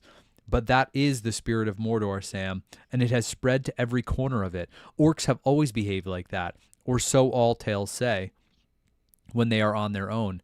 But you can't get much hope out of it. They hate us far more, all together and all the same. If those two had seen us, they would have dropped all their quarrel until we were dead. All right. Bringing us back down to earth. You're right. You're right. They hate. I'm trying to think of how, like, the West, the good, more than each other. There was another long silence. Sam broke it again, with a whisper this time. Did you hear what they said about that gobbler, Mr. Frodo? I told you Gollum wasn't dead yet, didn't I? Yes, I remember, and I wondered how you knew, said Frodo. Well, come on. I think we had better move out from here again until it has gone quite dark. So you shall tell me how you know and all about what happened, if you can do it quietly. I'll try, said Sam. But when I think of that stinker, I get so hot I could shout. I'm a loud storyteller, so I understand what Sam is saying, and I've been told to shh while I tell my stories. So, yep, I get it. I get excited, and Sam does too, so, yep. There the hobbits sat, under the cover of the thorny bush, while the drear light of Mordor faded slowly into the deep, starless night, and Sam spoke into Frodo's ear all that he could find words for Gollum's treacherous attack, the horror of Shelob, and his own adventures with the orcs. When he had finished, Frodo said nothing, but took Sam's hand and pressed it. At length he stirred. Well, I suppose we must be going on again, he said. I wonder how long it will be before we really are caught, and all the toiling and slinking will be over. And in vain. He stood up. It's dark, and we cannot use the lady's glass. Keep it safe for me, Sam. I have nowhere to keep it now except my hand, and I shall need both hands in the blind night. But Sting I give to you. I have got an orc blade, but I do not think it will be my part to strike any blow again. This somehow feels like bigger than I expected. Like this whole thing. Man, poor Frodo. He's so down on himself and on this journey, and he's been saying this whole chapter. He does not expect to live. He's just counting down, like, well, let's just keep trying. Yeah, I guess one of these times we're gonna get caught and killed, and well, we'll do our best until then. But I do like that he's saying, keep the light safe for me. And again, I can't help it. In my movie mindset, I'm like, does the light come up again? I don't think so. But in the books, I hope it does. That would be great. Keep it safe for me. He wants it back. He just doesn't have anywhere to keep it. So I guess he really isn't carrying much at this point. Just the ring and some tattered clothes. And an orc blade. Okay. But Sting I give to you. So maybe I'm wrong about this distinction. I'm reading this as saying, the lady's glass, keep it safe for me. I'm going to want that back. But Sting is yours now. I've got an orc blade, and I do not think it will be my part to strike any blow again. Almost like he's saying, I will die if it comes to it, but I'm not going to be involved in any killing. Weird. I'm just processing that. Is that all right?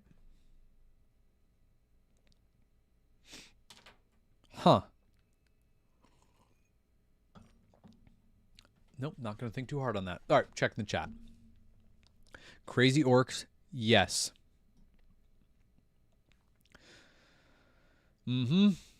Testing the limits of their control. And yeah, the tracker kind, very interesting. Killing his handler. I didn't think of it that way. The tracker and his handler, he's like, forget you. I'm doing my own thing now. He could have been punished. Enemies to lovers. Nice.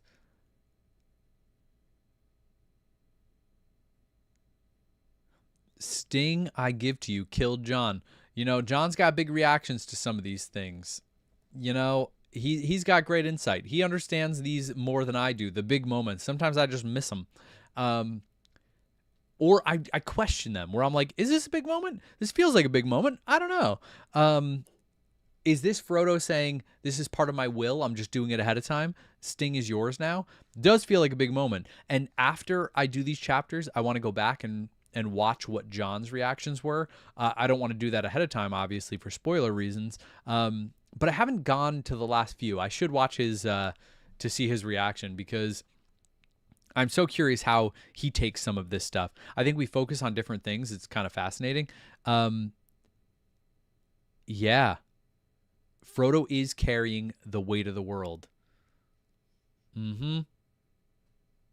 Ooh. All right, light-blinded fool. I love that a lot. Frodo's contending with the will of the ring. He doesn't want to do anything aggressive for fear that it will feed the ring. What an idea. I'm blown away. I'm taking that as true. That resonates with me. And I love thinking of Frodo that way, where he's like, I can't do this. I feel that these thoughts of violence are falling into what the ring wants, not what is right. And he's able to resist it on some fundamental level. Love that.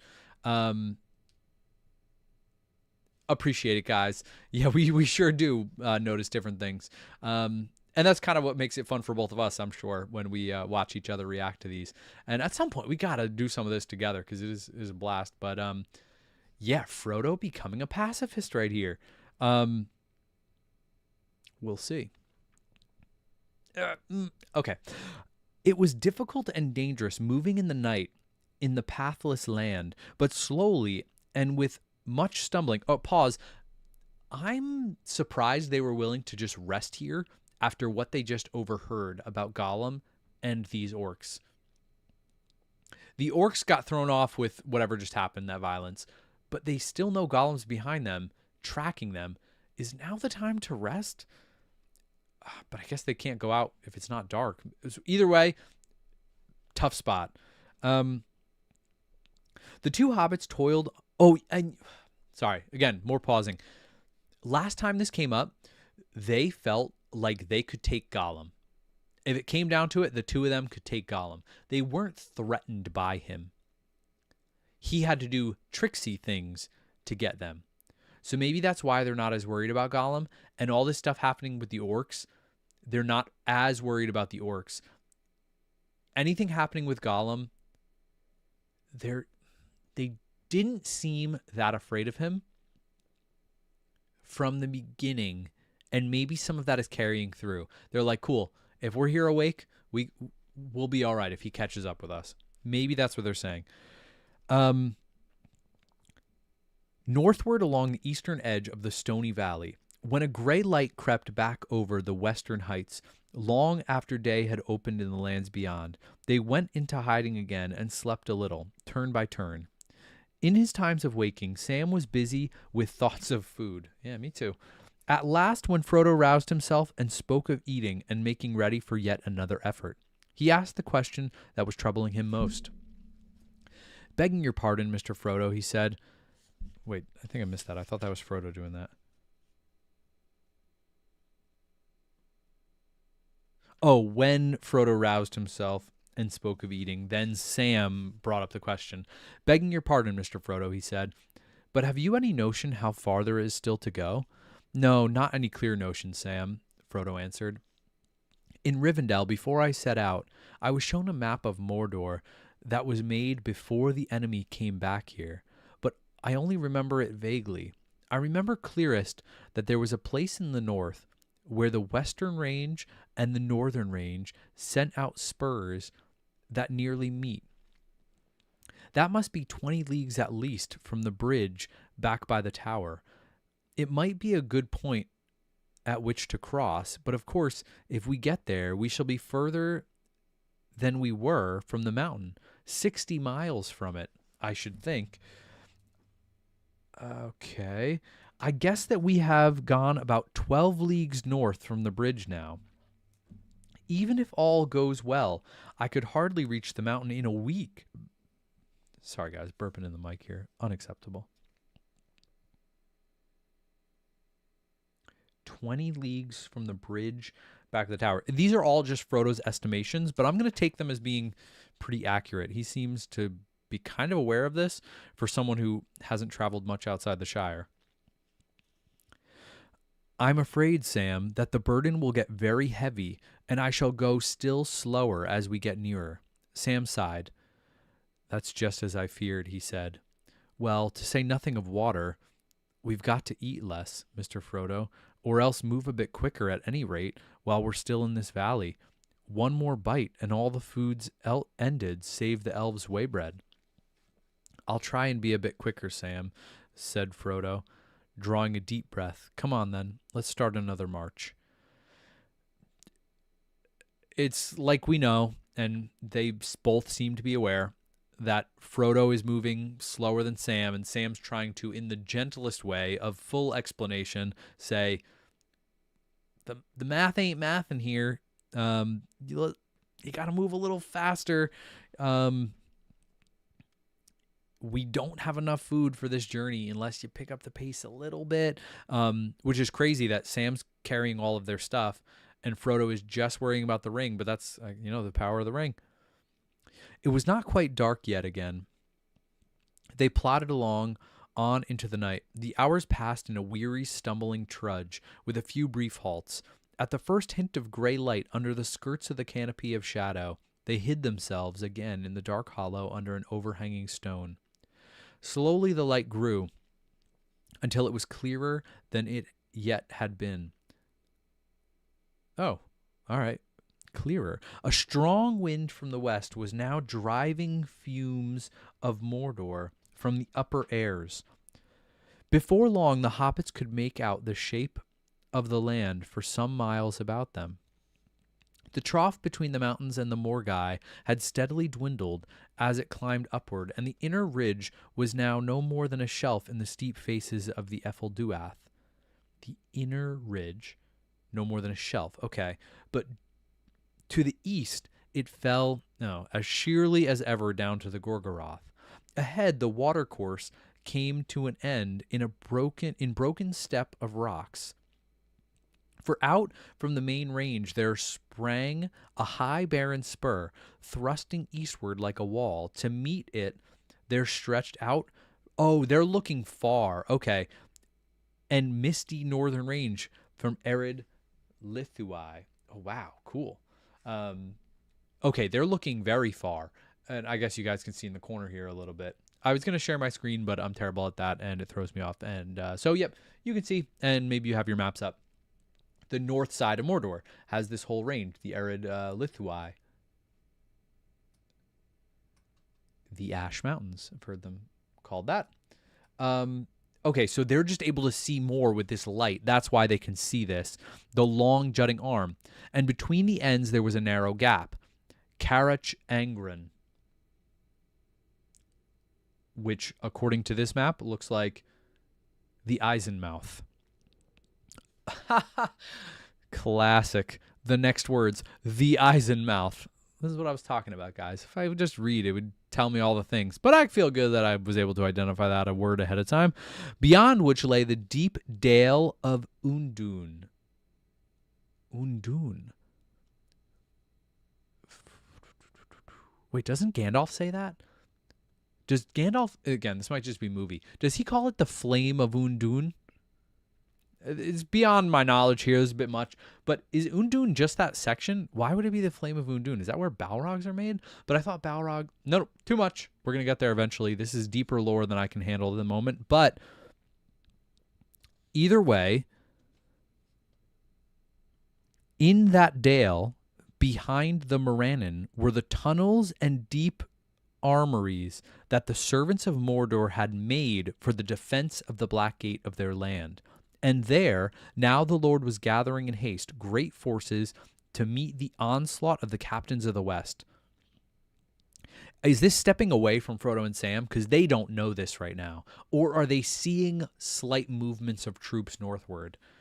Upon the outthrust spurs, forts and towers were built, and watchfires burned, and all across the gap an earth wall had been raised, and a deep trench delved that could be crossed only by a single bridge. So they made their own Khazad-dûm, a single bridge over a deep trench and an earth wall to fill in the gap of Eisenmouth or Eisenmuth. All right, let me catch up here. All right. Oh, wow. Okay. Thank you. You nailed it. Thank you, chat, for all of your wisdom. This is not the same Undun. This Undun is named after that Undun, which if chat can be believed, and I believe you guys, it is kind of like some kind of version of hell or some kind of darkness. So it's like evil. Okay. So this Undun is just like we're just as dark and evil as that evil place. Okay. This Undun is not where the Balrog is from. The Balrog is from the real deal Undun, and this is yeah, okay, like you can name a town in Michigan. Okay, yeah.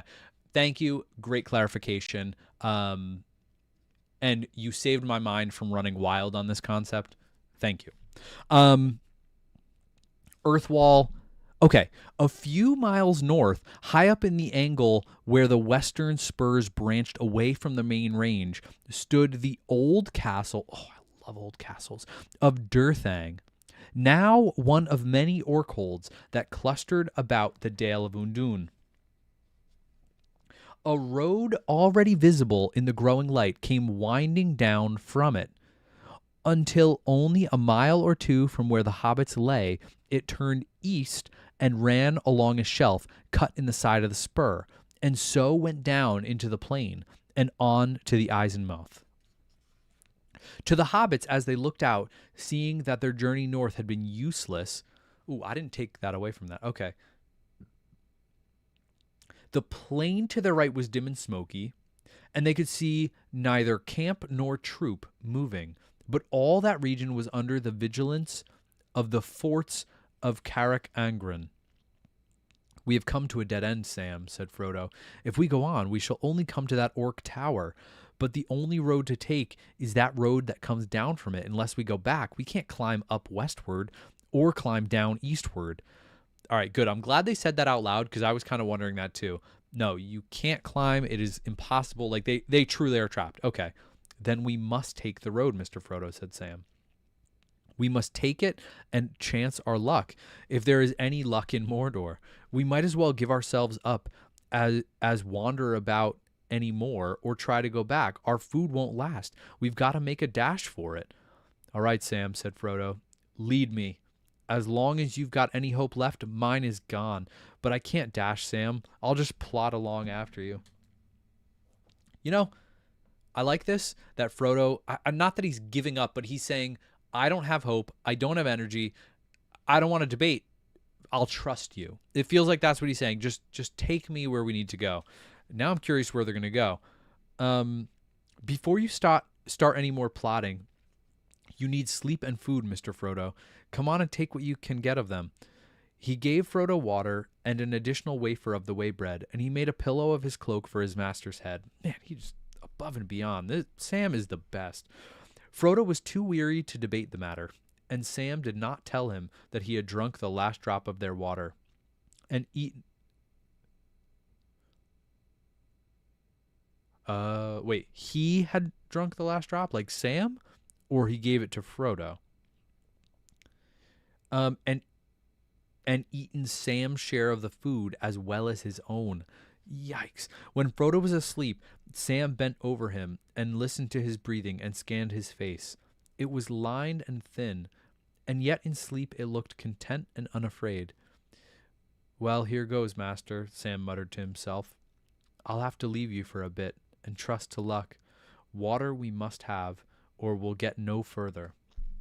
So he knows, wow, so they're out of water, and he's giving away his own portion of the food. Is he about to leave Frodo to go looking for water? Risky as anything. But man, there's so much more depth to all of this than in the movies. This is crazy.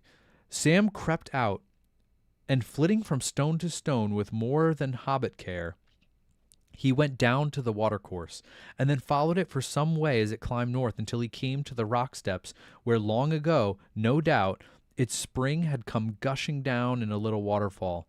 All now seemed dry and silent, but refusing to despair, Sam stooped and listened, and to his delight he caught the sound of trickling. Clambering a few steps up, he found a tiny stream of dark water that came out from the hillside. Dark water sounds like orc stuff. Not so into that. And filled a little bare pool from which again it spilled and vanished then under the barren stone. Sam tasted the water, and it seemed good enough. Then he drank deeply, refilled the bottle, and turned to go back. At that moment, he caught the glimpse of a black form or shadow flitting among the rocks near Frodo's hiding place. Biting back a cry, he leapt down from the spring and ran. Gotta be Gollum. Jumping from stone to stone, it was a wary creature, difficult to see, but Sam had little doubt about it. He longed to get his hands on its neck. Classic. But it heard him coming and slipped quickly away. Sam thought he was a last fleeting glimpse of it, peering back over the edge of the eastward precipice before it ducked and disappeared. Yeah, so this kind of confirms, again, Gollum is just, he is a sneaker, and he is scared of them. Even Sam by himself, he's scared. He's not willing to take that fight directly, which is crazy, but also a little bit encouraging, I guess, for Sam and Frodo as they're like out here by themselves. Well, luck did not let me down, muttered Sam, but that was a near thing. Isn't it enough to have orcs by the 1,000 without that stinking villain coming nosing around? I wish he had been shot. He sat down by Frodo and did not rouse him, but he did not dare to go to sleep himself. At last, when he felt his eyes closing and knew that his struggle to keep awake could not go on much longer, he wakened Frodo gently. I thought he was going to say he fell asleep. All right, he's being wise. Sneaking. Yeah. I'm glad he was wise here, though, and woke him up. But now they can't sleep. They cannot. They talked about dashing. It is time to dash. That Gollum's about again, I'm afraid, Mr. Frodo, he said. Leastways, if it wasn't him, then there's two of him. I went away to find some water and spied him nosing round just as I turned back. I reckon it isn't safe for us both to sleep together. And begging your pardon, but I can't hold up my lids much longer. Yep. Bless you, Sam, said Frodo. Lie down and take your proper turn. But I'd rather have Gollum than orcs. At any rate, he won't give us away to them, not unless he's caught himself. Ooh, true. But he might do a bit of robbery and murder on his own, growled Sam. Keep your eyes open, Mr. Frodo. There's a bottle full of water. Drink up. We can fill it again when we go on. With that, Sam plunged into sleep. Okay, so is that in the way they're going? Okay, either way, glad they can get a little more water. Light was fading again when he woke. Frodo sat propped against the rock behind, but he had fallen asleep. I don't blame him, and I'm glad Gollum didn't. No sign of Gollum, but the water bottle was empty. Does that mean he drank all the water? Tell me Gollum punctured holes in the water bottle. Mordor dark had returned, and the watchfires on the heights burned fierce and red when the hobbits set out again on the most dangerous stage of their journey. They went first to the little spring, and then climbing warily up, they came to the road at the point where it swung eastward to the Eisenmouth, 20 miles away. It was not a broad road, and it had no wall or parapet along the edge, and as it ran on, the sheer drop from its brink became deeper and deeper. The hobbits could hear no movements, and after listening a while, they set off eastward at a steady pace. Whoa. After doing some 12 miles, they are cruising. I thought they were moving slow. I don't like doing 12 miles, and they're doing that. All right, they're crushing it. A short way back, the road had bent a little northward, and the stretch that they had passed over was now screened from sight. This proved disastrous. They rested for some minutes and then went on, but they had not taken many steps when suddenly, in the stillness of the night, they heard the sound that all along they had secretly dreaded, the noise of marching feet. It was still some way behind them, but looking back, they could see the twinkle of torches coming round the bend less than a mile away, and they were moving fast, too fast for Frodo to escape, by flight along the road itself, or the road ahead. I feared it, Sam, said Frodo.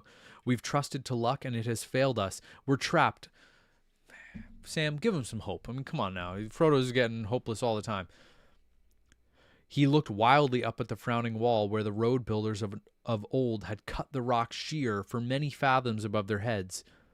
He ran to the other side and looked over the brink to the dark pit of gloom. We're trapped at last, he said. He sank to the ground beneath the wall of rock and bowed his head. Seems so. Come on, Sam. Come up with something. Well, we can but wait and see. And with that, he sat down beside Frodo under the shadow of the cliff. They did not have to wait long. The orcs were going at a great pace. Those in the foremost files bore torches. On they came, red flames in the dark, swiftly growing. Now Sam bowed his head, hoping that it would hide his face when the torches reached them, and he set their shields before their knees to hide their feet.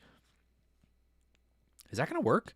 If only they're in a hurry and will let a couple of tired soldiers alone and pass on, he thought.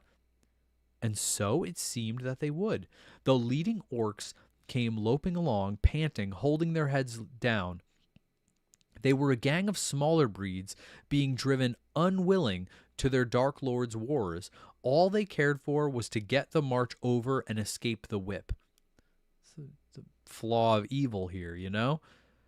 Beside them, running up and down the line, went two of the large, fierce orcs, cracking lashes and shouting. File after file passed, and the telltale torchlight was already some way ahead. Sam held his breath. Now more than half the line had gone by. Oh boy. Then suddenly one of the slave drivers spied the two figures by the roadside. He flicked a whip at them and yelled, "Hi, you, get up!" They did not answer, and with a shout he halted the whole company. They make it through half this whole list for this to happen? Ay. Easier going on the road. Where there's a whip, there's a way. Nice. All day. Yep. Wow. Oh, lost my place. Where we go? Come on, you slugs, he cried. This is no time for slouching. He took a step towards them, and even in the gloom he recognized the devices on their shields. Deserting, eh? He snarled. Or thinking of it? All your folks should have been inside Undune before yesterday evening. You know that. Up you get and fall in, or I'll have your numbers and report you. Again, they have numbers. So weird. They struggled to their feet, and keeping bent, limping like footsore soldiers, they shuffled backwards in the rear of the line. No, not at the rear, the slave driver shouted. 3 files up and stay there, or you'll know it when I come down the line. He sent his long whiplash cracking over their heads, and then with another crack and a yell, started the company off again at a brisk trot. So they're headed the right direction-ish, but a little farther north than they want. All right. It was, Sam can handle it, Frodo can't. It was hard enough for poor Sam, tired as he was, but Frodo, it was a torment, and soon a nightmare. He set his teeth and tried to stop his mind from thinking, and he struggled on. It sounds harsh to say it, but Frodo needed some of this tough love, tough hate, whatever. The orcs driving him, this is motivation Sam would not have been able to muster. I'm curious if this helped them move, like, how much faster. Like, if this was just Frodo and Sam, what their pace would have been, not so great. With orcs and whips, it's keeping them moving. The stench of the sweating orcs about him was stifling, and he began to gasp with thirst. On they went, and he bent all his will to draw his breath and to make his legs keep going. And yet to what evil end he toiled and endured he did not dare to think. There was no hope of falling out unseen. Now and again the orc driver fell back and jeered at them. There now, he laughed, flicking at their legs. Where there's a whip, there's a will, my slugs. You guys were quoting. All right, respect. Hold up. I'd give you a nice freshener now, only you'll get as much lash as your skins will carry when you come in late to your camp. Do you good. Don't you know we're at war? So he would have punished them more, but he knows they're going to get an extra whipping when they get to camp. But he's keeping a good eye on them, and they need to escape when they get closer to Mount Doom. All right. They had gone some miles, and the road was at last running down a long slope onto the plain when Frodo's strength began to give out and his will wavered. He lurched and stumbled. Desperately, Sam tried to help him and hold him up, though he felt that he could hold himself hardly he could himself hardly stay the pace much longer. At any moment now, he knew that the end would come. His master would faint or fall, and all would be discovered, and their bitter efforts be in vain. I'll have that big slave-driving devil anyway, he thought. Then, just as he was putting his hand to the hilt of his sword, there came an unexpected relief. They were out on the plain now, drawing near the entrance to Undun. Some way in front of it, before the gate at the bridge end, the road from the west converged with others coming from the south and from Barad-dûr. Along all the roads, troops were moving, for the captains of the west were advancing, and the Dark Lord was speeding his forces north. All right, nice. So they've made it towards the Black Gate, and Sauron has to bring his forces there. Excellent. So it chanced that several companies came together at the road meeting, in the dark beyond the light of the watchfires on the wall. At once there was a great jostling and cursing at as each troop tried to get the first to the gate and the ending of their march. Though the drivers yelled and plied their whips, scuffles broke out, and some blades were drawn. A troop of heavy-armed Urks from Barad-dûr charged into the Durthang line and threw them into confusion. Dazed as he was with pain and weariness, Sam woke up, grasped quickly at his chance, and threw himself to the ground, dragging Frodo down with him. Orcs fell over them, snarling and cursing. Slowly, on hand and knee, the hobbits crawled away from the turmoil, we've seen this before, until at last, unnoticed, they dropped over the further edge of the road. It had a high curb by which troop leaders could guide themselves in black night or fog, and it was banked up some feet above the level of open land. Ooh, yeah. They lay still for a while. It was too dark to seek for cover, if indeed there was any to find, but Sam felt that they ought to at least get further away from the highways and out of the range of torchlight. Come on, Mr. Frodo, he whispered. One more crawl, and then you can lie still. With a lasting, despairing effort, Frodo raised himself on his hands and struggled on for maybe 20 yards. All right, good distance.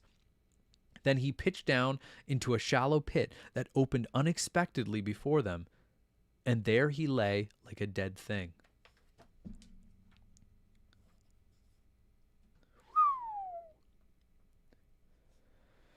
Whoa-wee. What a way to end. I was getting nervous there at the end, like they were going to make it even more of a suspenseful ending. Whoa. Fate. Sam taking a good opportunity. Hobbits dropping to the ground, hands and knees, crawling.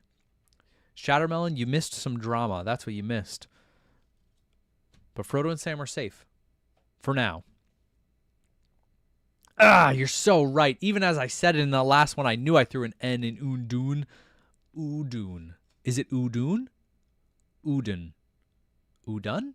Udun. I'm going to mimic Gandalf, but you're right. I keep throwing the N in there. Thanks, Dennis. Yeah, you're right. The movie did kind of nail this scene in a lot of ways leading up to this, where they were being driven along and kind of popped into this whole orc crew. Wow, yeah, what a weird time. I feel like they. Well, I'm going to continue to struggle with fate and its role in this story. But that was a very cool chapter. I'm glad it ended with them getting out to safety, in contrast to the last chapter where you feel like chaos is happening because you have the screech of the Nazgul to end the chapter. And to call this safety is a bit of a stretch. A pit in the middle of Mordor, not where you would usually consider it safe. But also they have this confirmation, or we as readers have a confirmation, that things are happening at the Black Gate and Sauron is focused there. I'm curious where exactly they must have to go a little south at this point based on where the roads would be. But either way, they're closer to Mount Doom than they have been before. Wow. Whew. That was a stressful portion of this chapter. Very cool. And now Gollum, I keep picturing him behind this whole orc group, but he's a good climber. So he can be all over these mountains and cliffs, climbing in a way that the hobbits just couldn't. So they viewed it as cliffs on one side, mountains on another. They don't know where to go. But I don't think Gollum viewed either of those as stopping him. He's kind of free to go wherever he wants, and he can just hide in the shadows. Wow.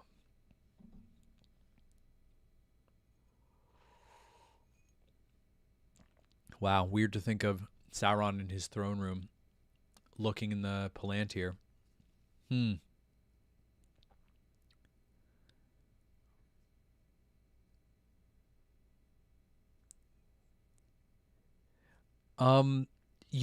I would say yes, the orcs took them towards the Black Gate, but I don't know how close they actually got and whether they got close to Mount Doom and then were taken away and now they're going to have to go back. I'm kind of imagining this as perfect timing. Some roads were meeting, orcs did some things, and they're actually as close to Mount Doom as they've ever been. Might not be true. We'll see. But I'm still thinking that. Hopefully we get a little bit of the next chapter starts with a refresher where Sam can kind of take a lay of the land and see where they're at. Wow, Sarah, your dad never saw the new movies. This sign is the only thing he remembers from the cartoon movies? What sign? I've never seen the cartoon movies. I think I have to. And yeah, you're right, Shattermelon. The first appearance of Gollum was him doing rock climbing things. Anyone watch that on Netflix? I don't know if it was international. Alex Honnold, free solo guy, climbed in Taipei, the big tower. He's doing that kind of Gollum stuff. Just climbing on rocks like it's no big deal, finding nooks and crannies no average person could. Dennis, you're calling them much farther north than I would. You're saying they're at the Eisenmuth. Let me just take a peek. No, wow, even this all happened on one page.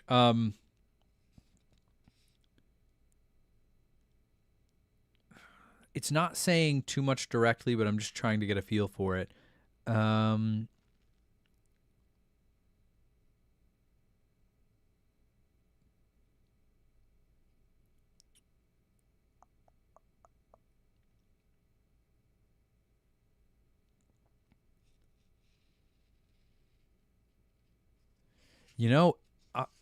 I can take that. That honestly seems as fair as anything else. We know that's where they were headed. It's just a matter of how close they actually got. So, all right, you're saying they got pretty close to the Eisenmuth, which means they have to turn around now and kind of go back the other way, which they can do. What? All right. Hobbit cartoon, Light Blinded, is saying good or great for what it is. Lord of the Rings and Return of the King, 2 animated movies that don't belong together.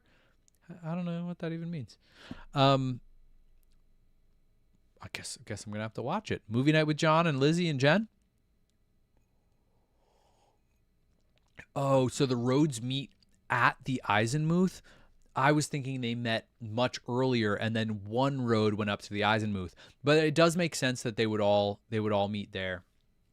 Okay, and a Return of the King animated, very cool. I'm gonna have to check that out at some point for sure. But long road ahead of us. Take a final peek here. Let's see.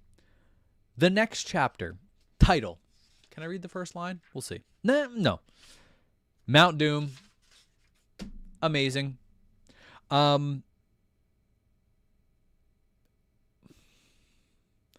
This chapter covered a lot of ground, all things considered. But wow, the next chapter must cover even more. Oh my goodness. Oh, it's so sad. There's not that much left. Oh, but there's a lot that needs to happen. Oh my goodness.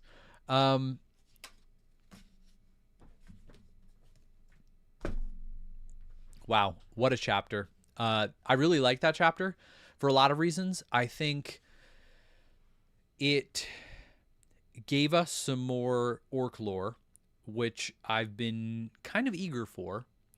It gave us Sam and Frodo interactions, and Sam is just always so loyal, so awesome.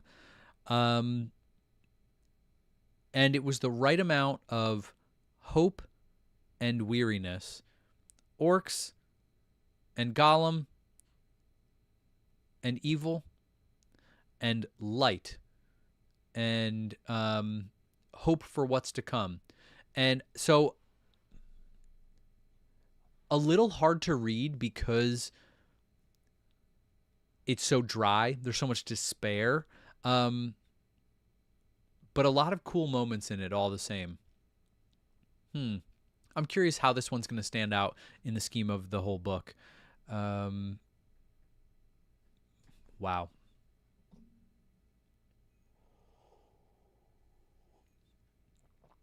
Excellent timing on the last sip of my beer. Guys, thanks for tuning in. Thanks for watching. Thanks for giving me all your valuable information in the chat. Love you guys. This was great. I'm excited to read the next chapter soon. Every time I give you an estimate of when I'm going to read the next one, it comes from this place of strong desire to read the next chapter. But when will the practicalities of life allow me to sit down for hours at a time and just read and soak in every moment with you guys? I don't know. But I'm going to say next week. I'll do it around the same time. Try for an after-work session like this. This was so good. And a chapter a week feels like a good amount to soak in every last word of this while I still can. Can only be my first time once. So you know what? I love it. This has been great. Thanks, guys. I do this every time. Nope, not even going to try. Did we already go past the part where John came up with a new thing rather than looking to Numenor and beyond Numenor and to that which is beyond and always will be? Because someone said it changed, but I haven't watched John change it, and I don't know what changed it. We'll deal with that another time. Thanks for watching, guys.